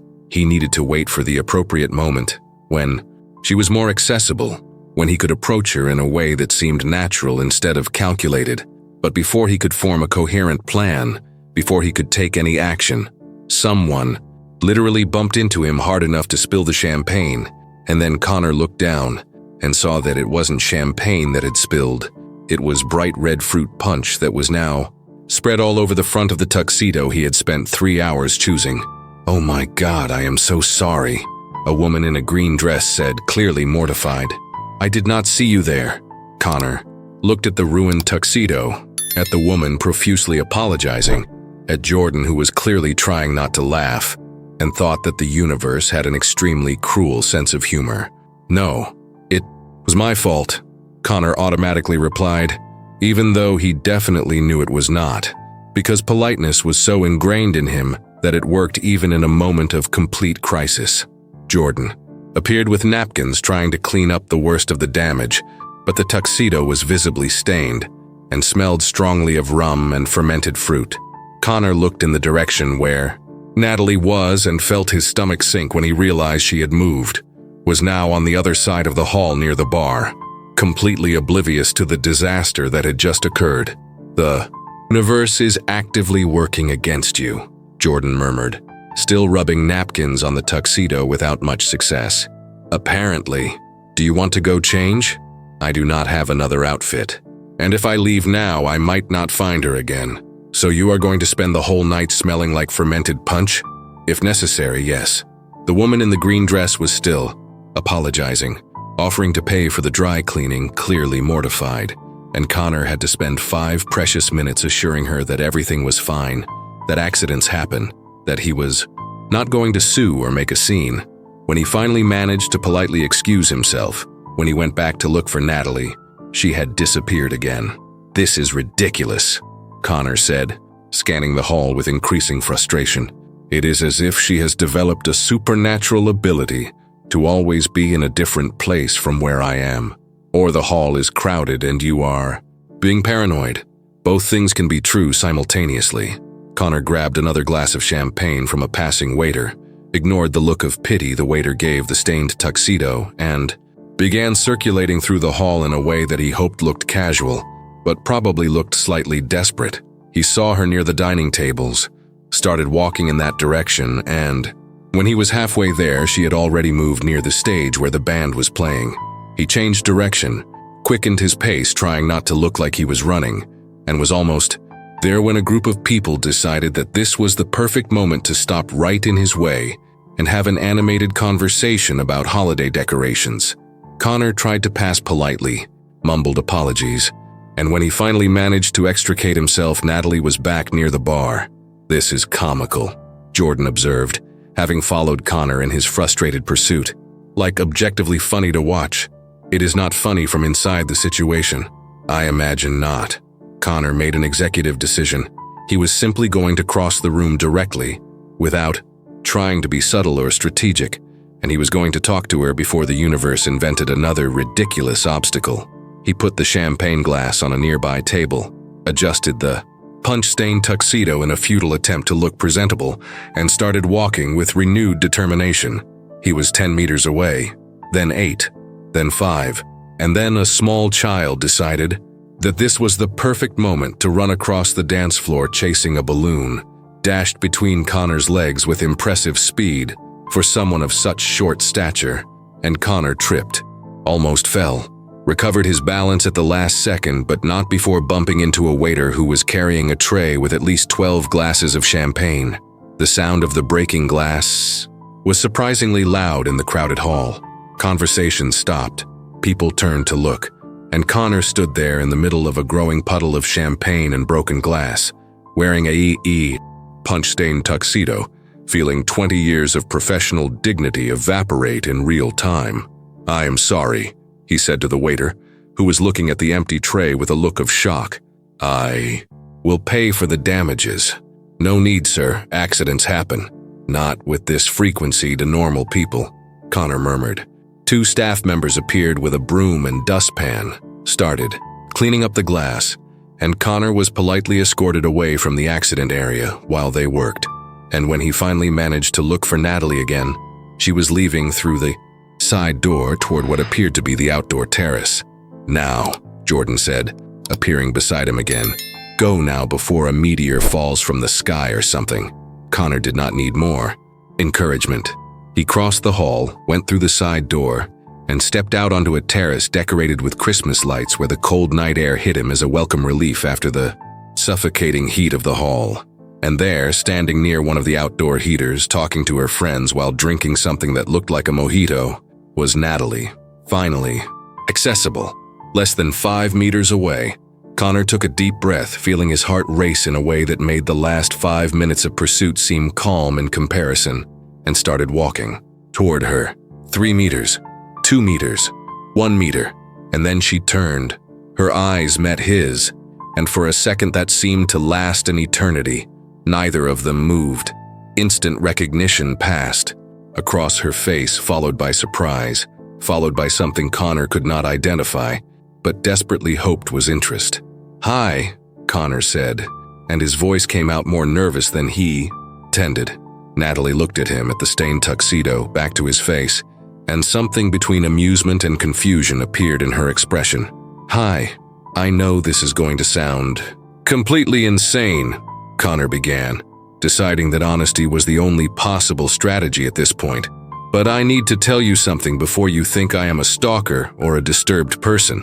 "Okay," Natalie said slowly, exchanging a quick look with Ruby, who was beside her with a fascinated expression. "I am listening. I saw you at that party in Manhattan 5 weeks ago. You were near the window, wearing a black dress and a red coat, and when you looked at me for that second, I felt something I had never felt before. And I know this sounds strange and probably ridiculous, but I have spent the last 5 weeks trying to find you. I asked everyone at the party, went back to the loft several times, talked to the security guard, found out your name through 6 degrees of separation involving friends of friends. And then I found out about this gala and came all the way here hoping you would be here. And I know all of this probably seems obsessive or creepy, but I promise I am not a stalker. I am just a guy who saw someone and could not stop thinking about her and needed to know if you felt something too, or if it was just me being completely crazy." He finished the confession, breathing faster, his heart pounding so loud he was sure she could hear it, expecting her to laugh or call security or simply run away terrified. But instead, Natalie was quiet for a moment, looking at him with that intensity that made Connor feel completely exposed and vulnerable. And then, slowly, she smiled. "You are covered in punch," she said finally. Connor looked down at the stained tuxedo. "Someone bumped into me. It was a traumatic accident involving fermented fruit. And you smell like sugar and rum. That is also part of the accident. And you came all the way to Cold Spring, to a Christmas gala, looking for me based on a few seconds of eye contact. When you put it that way, it sounds worse than it really is." Natalie laughed, and the sound was genuine and free, causing something warm to spread through Connor's chest. "That is possibly the craziest and sweetest thing anyone has ever done for me. So you're not going to call security?" I am still thinking, but leaning toward no. Ruby, who had been listening to everything, with the expression of someone watching an exceptionally good movie, finally spoke. "This is better than any romantic comedy I have ever seen, and I have seen all of them." Addison appeared, next to Ruby, clearly having missed the beginning of the conversation but quickly catching the essence. "What did I miss?" "He traveled from Manhattan here looking for Natalie after seeing her at that party 5 weeks ago," Ruby summarized. "And he is covered in punch. That is..." Addison paused, searching for the right word. "Incredible? Scary? Both?" "Both," Natalie confirmed, but she was smiling in a way that Connor interpreted as a positive sign. "May I know your full name?" Connor asked. "Because I spent 5 weeks only knowing it was Natalie, through questionable investigation." Natalie Miller, and you are? Connor Lawrence, financial consultant, 38 years old. I live in Manhattan. Apparently, I am capable of irrational behavior when properly motivated. Properly motivated is an interesting euphemism for romantic obsession, Natalie observed. I prefer to think of it as focused determination. Of course you do. Ruby and Addison exchanged meaningful glances, and then Ruby spoke. We are going to go back inside the hall. We are going to let you two talk, or whatever happens. After a 5-week pursuit confession. It was not pursuit, Connor protested. It was respectful search. Of course it was, Ruby said, but she was smiling. We will be back in 20 minutes to check if you are still alive, she said to Natalie. I will be fine, Natalie assured. Her friends went back inside, leaving Connor and Natalie alone on the terrace except for another couple in the opposite corner talking softly. The air was cold, smelling of pine and something sweet being baked in a nearby kitchen. Christmas lights creating an atmosphere that would be romantic if Connor was not covered in punch and smelling like a fruit disaster. So, Natalie said, turning to look at him directly, you really spent 5 weeks looking for me? Every embarrassing detail I told you is true. That is insane. Completely. And also kind of, I do not know, captivating? Connor felt hope bloom in his chest. I was hoping for that. Interpretation. Natalie took a sip of her mojito, studying him with that analytical attention that probably came from years of working with data. Why me specifically? You saw a woman for a few seconds. I could be anyone. I could be terrible. I could have a horrible personality or unbearable musical taste. I know. Rationally, I know all of that. But it was not a rational decision. It was... He paused, searching for the right words. It was physical before it was anything else. I turned my head, saw you there, and it was like being punched in the chest. My heart raced in a way that I thought I needed medical attention. And you are beautiful in a way that made me feel dizzy. I could not look away. And then you smiled, just a little, at something someone said, and I forgot how to breathe. It was magnetic, as if something inside me recognized something in you before my brain had a chance to process it. Based on seeing me standing near a window, based on you existing. And when our eyes met for that second, it was as if the whole world had stopped and restarted differently. I know it sounds like a bad movie dialogue, but that is exactly how it was. Overwhelming. Inevitable. Natalie was quiet for a moment, and Connor could not read the expression on her face. And then she spoke, softer now. I felt it too, in that second, and I spent 5 weeks trying to convince myself that it was just a superficial attraction or a random moment of chemistry with no real meaning. And did you manage to convince yourself? Clearly not, considering I am here talking to you instead of running away. Connor smiled, feeling the tension start to dissolve. So, what do we do now? Honestly, I have absolutely no idea. This was not in my plan for the night. You had a plan? A vague plan of showing up, being polite, dancing with a few people, going home. Nothing involving a man covered in punch confessing a 5-week pursuit. Respectful search. Are you going to keep correcting that? Probably. Natalie laughed again, and Connor decided. That sound was possibly his favorite thing in the world. Do you want to dance? He asked. Even though I smell like a fruit disaster? Why not? Since you came all this way? They went. Back inside the hall where the band was playing something slow and jazzy, and Connor saw Jordan across the room, talking animatedly with Ruby, who apparently had decided to give the respectful stalker's brother a chance. Miles had appeared at the party at some point, and was near the bar flirting with Addison in a not-so-subtle way. Connor took Natalie's hand, feeling electricity in the touch that confirmed that no, he definitely had not imagined the chemistry, and they walked to the dance floor. He placed his hand on her waist. She placed her hand on his shoulder, and they started moving to the rhythm of the music. You dance well for someone covered in punch, Natalie observed. I contain surprises. Apparently, they danced in silence for a few moments, and Connor was hyper-aware of every point of contact, of the warmth of her body through the dress, of the perfume that was the same as at the party, floral but sophisticated. He had memorized that perfume along with all the other compulsive details. "Can I ask a potentially invasive question?" Natalie asked. "Considering what I just confessed, I think you have the right. What exactly did you feel in that moment, at the party, that made you do all this?" Connor thought about how to answer without sounding completely insane. "It was, physical before it was anything else. I turned my head, saw you there, and it was like being punched in the chest. My heart raced in a way that I thought I needed medical attention. And you are beautiful in a way that made me feel slightly dizzy. I could not look away. And then you smiled, just a little, at something someone said, and I forgot how to breathe. It was magnetic, as if something inside me had recognized you before my brain had a chance to process it. Based on seeing me standing near a window, based on you existing. And when our eyes met for that second, it was as if the whole world had stopped and restarted differently. I know it sounds like bad movie dialogue, but that is exactly how it was. Overwhelming. Inevitable." Natalie was quiet for a moment, and Connor could not read the expression on her face. And then she spoke, quieter. "I felt it too, in that second, and I spent 5 weeks trying to convince myself that it was just a superficial attraction or a random moment of chemistry with no real meaning." "And did you manage to convince yourself?" "Clearly not, considering I am here talking to you instead of running away." Connor smiled, feeling the tension start to dissolve. "So what do we do now?" "Honestly, I have no idea. This was not in my plan for the night." "You had a plan, a vague plan of showing up, being polite, dancing with a few people, going home. Nothing involving a punch-covered man confessing a 5-week pursuit. Respectful search. Are you going to keep correcting that?" "Probably." Natalie laughed again, and Connor decided that sound was possibly his favorite thing in the world. "Do you want to get out of here?" Natalie asked suddenly.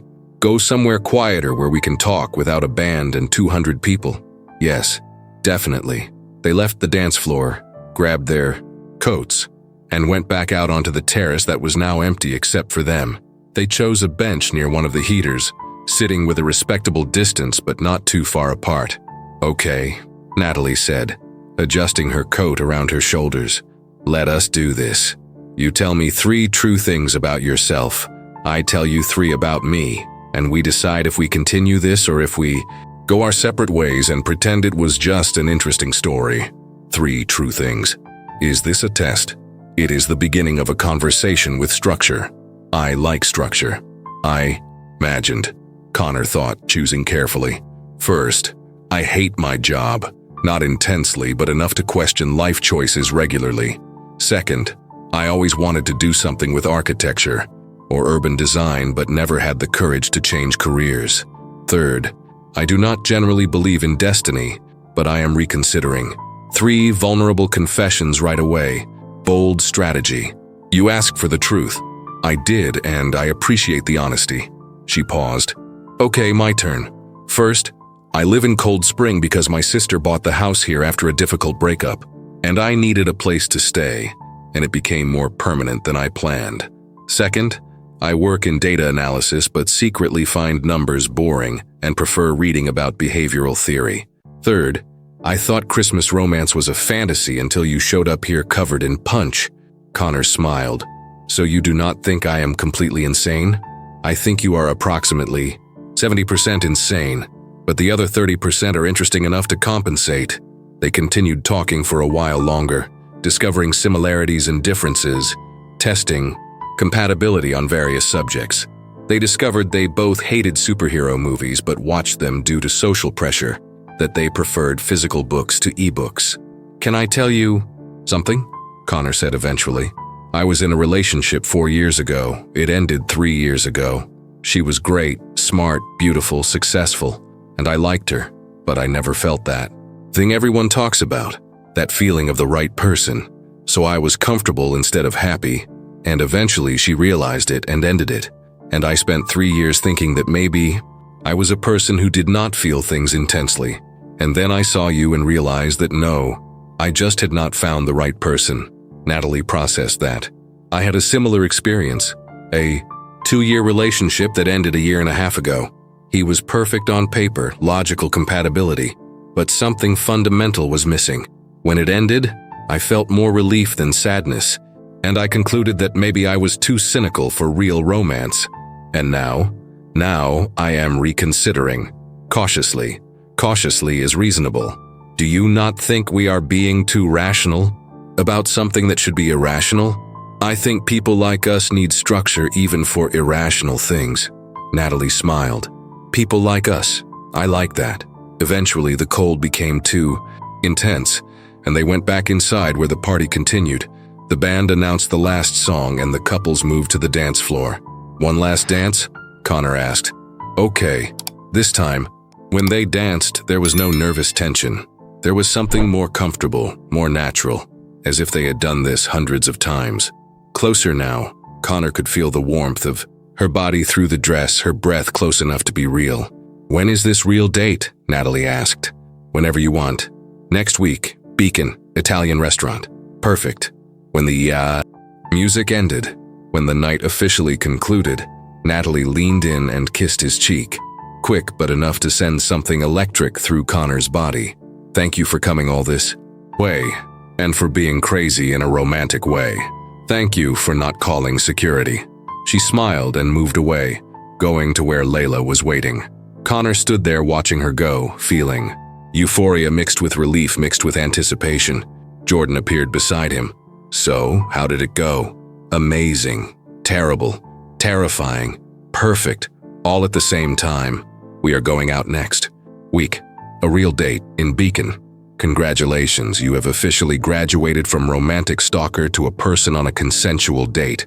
Connor laughed as they left, as the cold air hit them. He looked back, seeing the lights still on, and thought it had been the best irrational decision he had ever made, because he had found Natalie Miller, 30 years old, data analyst, who preferred behavioral theory, skeptical but willing to try, and definitely, unequivocally the right person. Now he just needed not to mess up the next date, which, considering his history of punch accidents, was a challenge. But for the first time in a long time, he had something genuine to look forward to. Someone who understood what it was like to feel everything, intensely while pretending to feel nothing.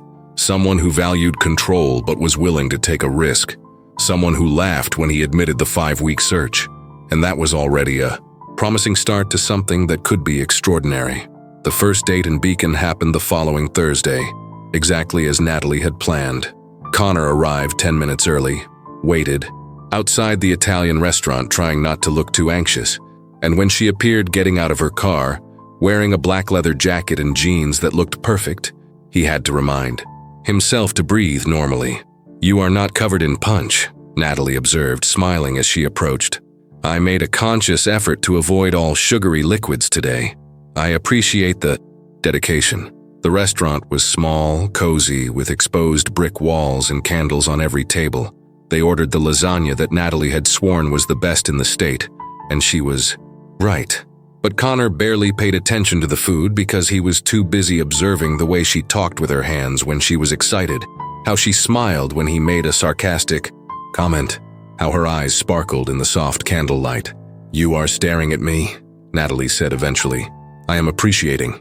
That sounds like a pickup line you use often. I have never used a pickup line on anyone. I am terribly bad at flirting. And yet here we are. And yet here we are. They talked for 3 hours. They discovered they both had an irrational fear of pigeons, that they had both tried to learn the guitar at some point and given up after 2 weeks, that they agreed coffee should be drunk black without sugar, which was apparently a controversial opinion among civilized people. After dinner, they walked along Main Street as Natalie had suggested, looking at art gallery windows. Are you cold? Connor asked when he saw her shiver slightly. A little. He took off his coat and put it over her shoulders before he could think better of the gesture. Natalie looked at him with something close to surprise, and then smiled that way that made his heart race. That was almost chivalrous. I contain occasional moments of social adequacy. Apparently. They ended the night at the ice cream parlor. Natalie had mentioned eating strawberry sundaes even though it was too cold for ice cream. And when Connor walked her to her car, when she leaned in and kissed his cheek in farewell, he felt exactly what he had felt at the gala, that irrational certainty that this was the beginning of something important. Before she moved away, Connor lightly touched her wrist, giving her time to pull back, but Natalie did not pull back. She just stared at him, quiet surprise in her eyes. He leaned in slowly, seeking permission in the silence, and she took a deep breath as if she had been waiting for exactly this. Connor tilted his face and kissed her, a firm and tender touch, warm enough to say that it was not impulse, it was a choice. When he pulled back, just a minimal amount, still too close, he murmured, "I needed to do that." The smile she gave in response promised more than the start of something beautiful. The subsequent dates were variations on the same theme. Connor discovered that Natalie hated waking up early, that she drank an absurd amount of tea throughout the day, that she had a habit of biting her lip when she was concentrating on something. Natalie discovered that Connor was organized to the point of obsession, that he made lists for everything, including lists of lists, that he became genuinely disturbed when plans changed without notice. In the third week, Connor showed up in Cold Spring with flowers, not cliché red roses, but pink peonies because he had paid attention.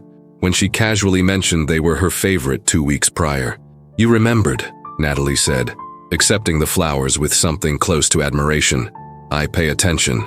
Clearly, it was then, in that moment, with flowers in her hands and Connor standing at her front door wearing a jacket and a slightly nervous smile, that Natalie felt something shift inside her. That careful protection she had built around her heart, that certainty that real romance was a fantasy for naive people, began to crack. Because Connor was not a fantasy, he was a real man, who drove an hour and a half just to see her, who remembered small details, who looked at her as if she were the only person in the world who mattered. And that was more terrifying than any fantasy because it was real and tangible. "Are you okay?" Connor asked, noticing the change in her expression. "I am just processing." "Processing what?"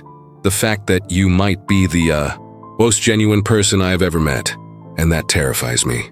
Connor was quiet for a moment and then he spoke. "Can I tell you something? I am terrified too, because for the first time in a long time I care enough for this to hurt if it goes wrong. But I would rather be terrified and trying than safe and alone." And that was what did it. That raw honesty, that willingness to admit vulnerability even though it was terrifying. Natalie placed the flowers on the table, took a step toward him, and kissed him. It was not a polite kiss on the cheek. It was a real, deep kiss. The days that followed were filled with new discoveries. Connor discovered that Natalie looked adorable when she was sleepy, with messy hair and half-closed eyes. Natalie discovered that Connor made surprisingly good breakfast when he was trying to impress her. And it was there, with Connor holding her waist and smiling against her lips, that Natalie finally allowed herself to believe. To believe that maybe Christmas romance was not a fantasy, that a man could spend 5 weeks looking for someone, and that could be the beginning of something extraordinary instead of a scary red flag, that she deserved to be loved in this intense, dedicated, and completely irrational way. "I love you," Connor said in February during a casual dinner at his apartment in Manhattan. It was not a declaration or a planned moment. It was just the truth coming out naturally as they washed dishes together after the meal. Natalie paused, her soapy hand still in the water, her heart racing, and then she turned to look at him, seeing the absolute sincerity on his face, and responded with the same honesty. "I love you too, and it terrifies me and moves me at the same time. Welcome to the club." They laughed, and then Connor pulled her into a hug that turned into a kiss that turned into an entire night of mutual discoveries. And for the first time in a long time, Natalie allowed herself to be completely present, completely vulnerable, completely in love, because Connor had crossed the state looking for her. He had risked looking like a lunatic. He had been covered in punch and kept trying, and that absurd determination, that willingness to risk everything for a chance at something real had changed everything. And now, months after that Christmas night when their worlds finally collided, Natalie had no more doubts. She had found the right person, and she was ready to see where this would take them. Together. Connor was standing on the porch of the Cold Spring house, holding a mug of hot chocolate that Natalie had made, watching the snow fall lazily over the mountains in the distance. It was Christmas Eve, 4 years after that night at the gala, and he still caught himself thinking about how surreal it was that everything had started with him being covered in punch and confessing his pursuit. "You are having a nostalgic moment again," Natalie said, appearing beside him, wearing an ugly Christmas sweater that Connor had given her as a joke and that she insisted on wearing every December without irony. "I am not," Connor lied. "You are. You get that look when you are thinking about the first time we really met. I do not have a specific look for that. You do. It is a mix of, I cannot believe I was so crazy, with it was the best decision of my life. It is adorable in a slightly pathetic way." Connor laughed, pulling her close with his free arm. "You realize you are wearing a sweater with a drunken reindeer on it, right? You lost the right to call anything pathetic. This reindeer is iconic and you bought it for me, as a joke, and I turned it into a fashion statement." They stood there in silence for a few minutes, drinking hot chocolate and watching the snow, and Connor thought about how strange it was that 4 years ago he did not know her name, and now she was wearing the wedding ring he had chosen with Layla's help, living in the house they had bought together 6 months ago, and planning Christmas dinner for approximately 12 people who were going to invade their living room in the next few hours. "Are you excited for tonight?" Natalie asked, resting her head on his shoulder. "Define excited. If you mean prepared for Jordan to make embarrassing comments about our love story all night, then yes, extremely excited. He does that every year. It is tradition now. Traditions can be cancelled, not when they are fun for everyone except you. You are mean. You love me. Anyway, fortunately, yes." Natalie smiled, turning to look at him directly. "Can I make a potentially cheesy confession? You are getting sentimental. Christmas makes you this way. Seriously, I was thinking earlier about how 4 years ago I was getting ready for that gala, thinking it was going to be a boring night where I would have to have polite conversations with people I was not interested in. And then you showed up covered in punch confessing you had pursued me across the state, and I thought, this guy is either completely crazy or completely perfect, and apparently it was both. I am going to choose to focus on the perfect part and ignore completely crazy. You should embrace both. It is part of your charm." Connor placed his mug on the side table, took her face in both hands, and kissed her in a way that still made his heart race even after 4 years of practice. When they pulled apart, he kept his forehead against hers and spoke softly. "I still cannot believe you agreed to give me a chance. Any reasonable person would have run away. I never said I was reasonable. I said I was skeptical. There is a difference. Subtle, but important." The sound of a car arriving interrupted the moment, and they turned to see Jordan's SUV parking in the driveway. Ruby got out, first followed by Jordan, who was carrying a huge box of something that was probably an overly elaborate dessert, because Ruby had developed a hobby of artisan baking that resulted in impressive and slightly intimidating creations. They arrived early, Connor said. Ruby probably wanted to help with preparations. She is like that. Controlling, organized, and helpful. Unlike certain people who stay on the porch having romantic moments instead of helping prepare the food. "I prepared the turkey. It has been in the oven for 3 hours. You put the turkey in the oven. I prepared the turkey." Technical details. Jordan and Ruby came up the porch stairs, both flushed from the cold, and Jordan immediately started. "Were you having a romantic moment? Did we interrupt the romantic moment?" "No," Connor and Natalie said at the same time. "You definitely were," Ruby said, smiling as she entered the house. "It is cute. You still act like newlyweds." "We are newlyweds. It has been 8 months." "Exactly, new. Enjoy it while it lasts." "That is not encouraging coming from someone who has been engaged for 3 months, Natalie pointed out. "I am being realistic. Romantic love eventually turns into comfortable love. It is natural evolution." Ruby is going through a philosophical phase about relationships, Jordan explained, placing the dessert box on the kitchen counter. She read a book on secure attachment and now analyzes everything. I do not analyze everything. I just observe patterns. You literally made a graph about the frequency of date nights over the last 6 months. For research purposes. You are not researching anything, you just like graphs. Natalie laughed, starting to take things out of the refrigerator to finish preparing dinner. Connor watched her move around the kitchen with the familiarity of someone who knew every drawer and shelf, working in sync with Ruby in a way that suggested years of solid friendship. Jordan joined him near the kitchen island, taking the beer Connor offered.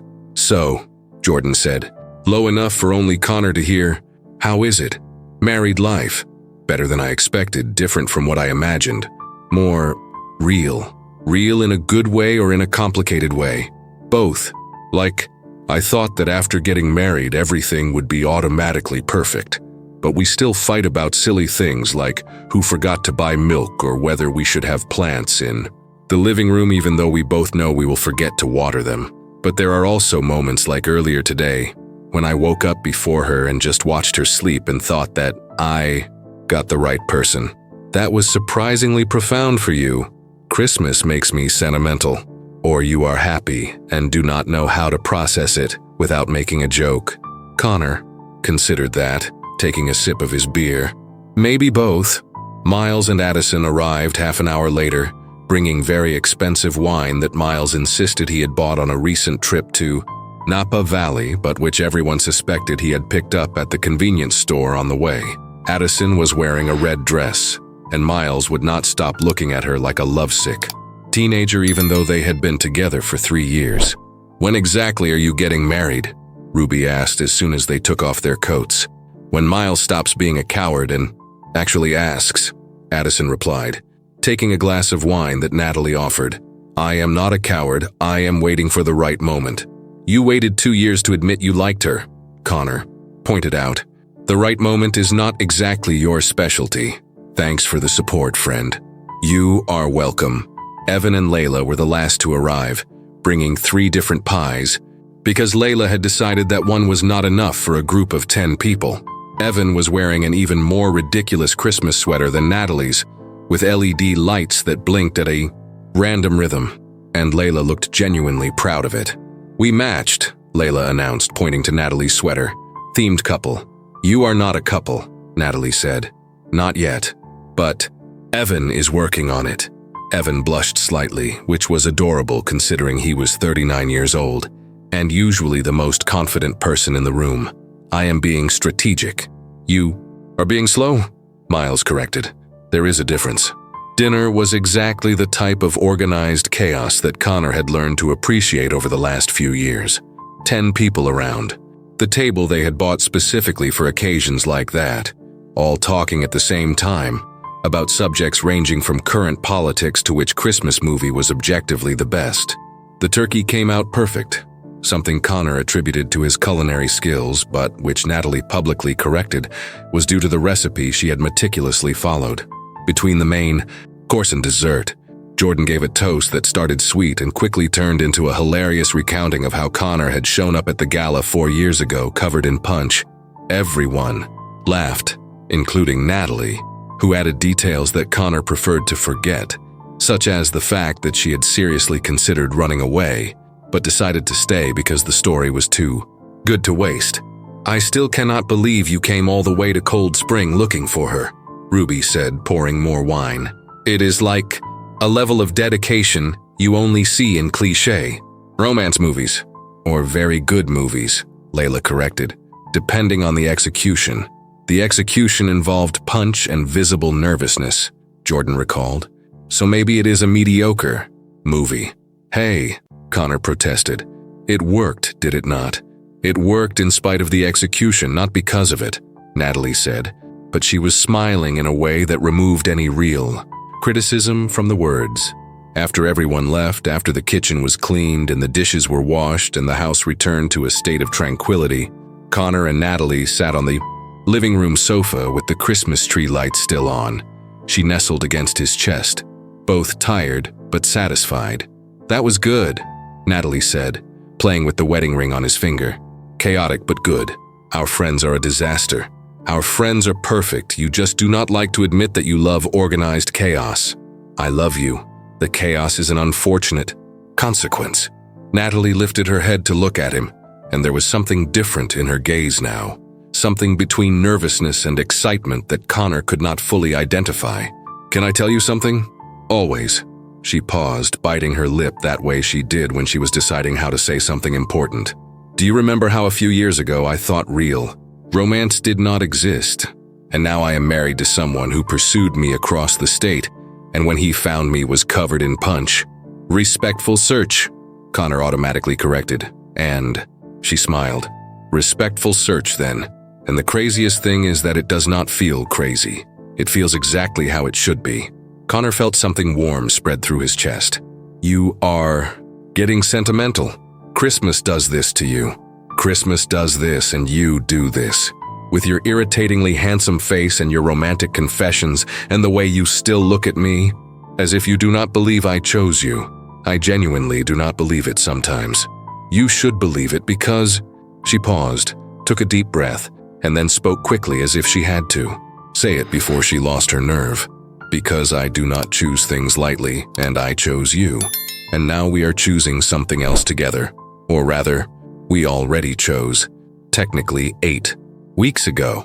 Connor frowned, trying to process what she was saying. 8 weeks? What happened 8 weeks ago?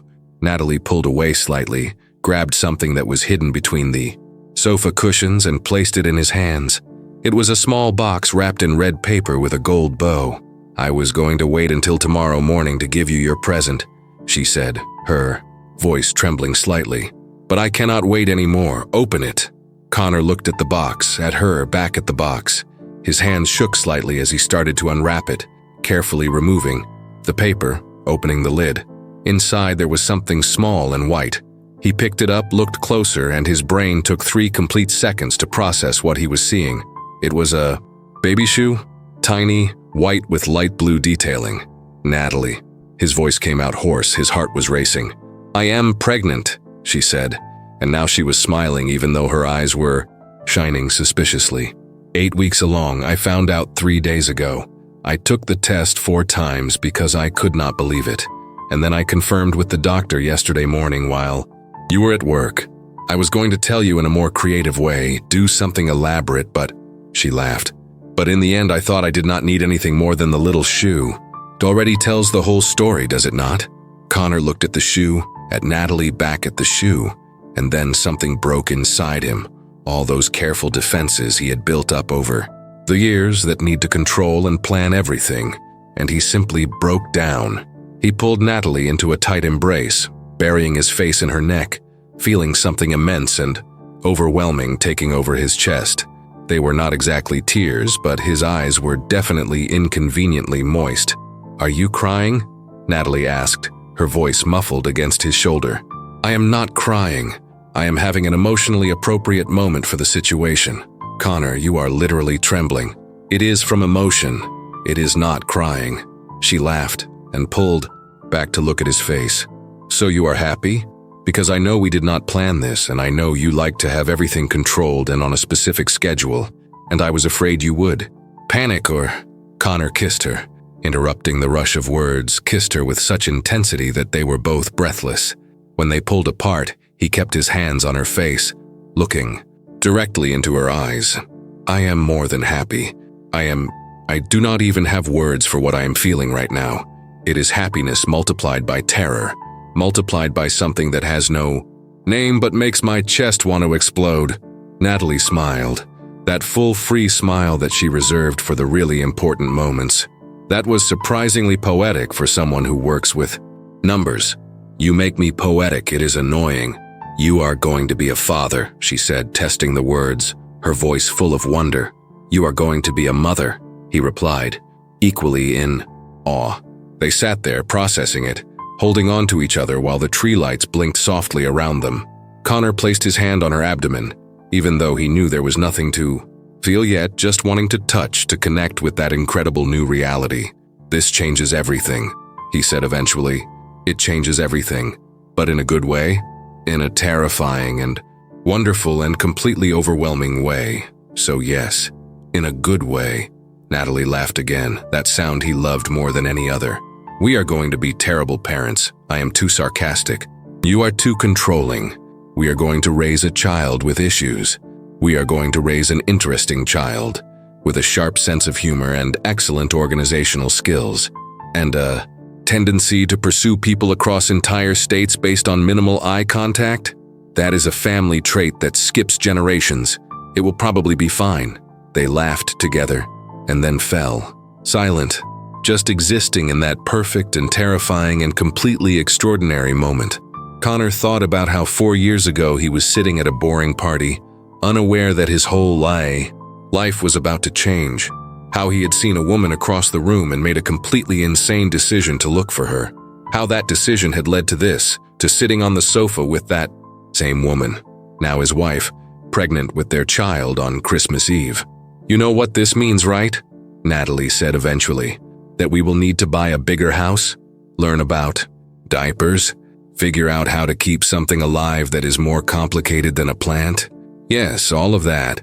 But also," she smiled, that mischievous smile that appeared when she was about to make a joke. "It also means you officially won. You managed to convince me that Christmas romance is not a fantasy. You managed to make me believe in love at first sight. And now we are having a baby that was technically conceived because you were crazy enough to drive to Cold Spring to find me." Connor laughed, pulling her to him. "So you are saying that my crazy decision to pursue you for 5 weeks ended up creating our family? I am saying that your absurd stubbornness and your refusal to accept that those 90 seconds were just that ended up being the best thing that ever happened to me. To us," he corrected, placing his hand over hers, resting on her abdomen. "To us," she agreed, smiling.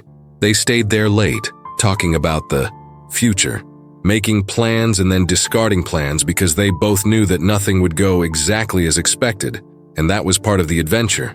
They talked about baby names, about how to tell family and friends, about how Jordan was going to be an unbearable uncle who would spoil the child too much, and Layla would give practical advice that no one asked for, but everyone needed.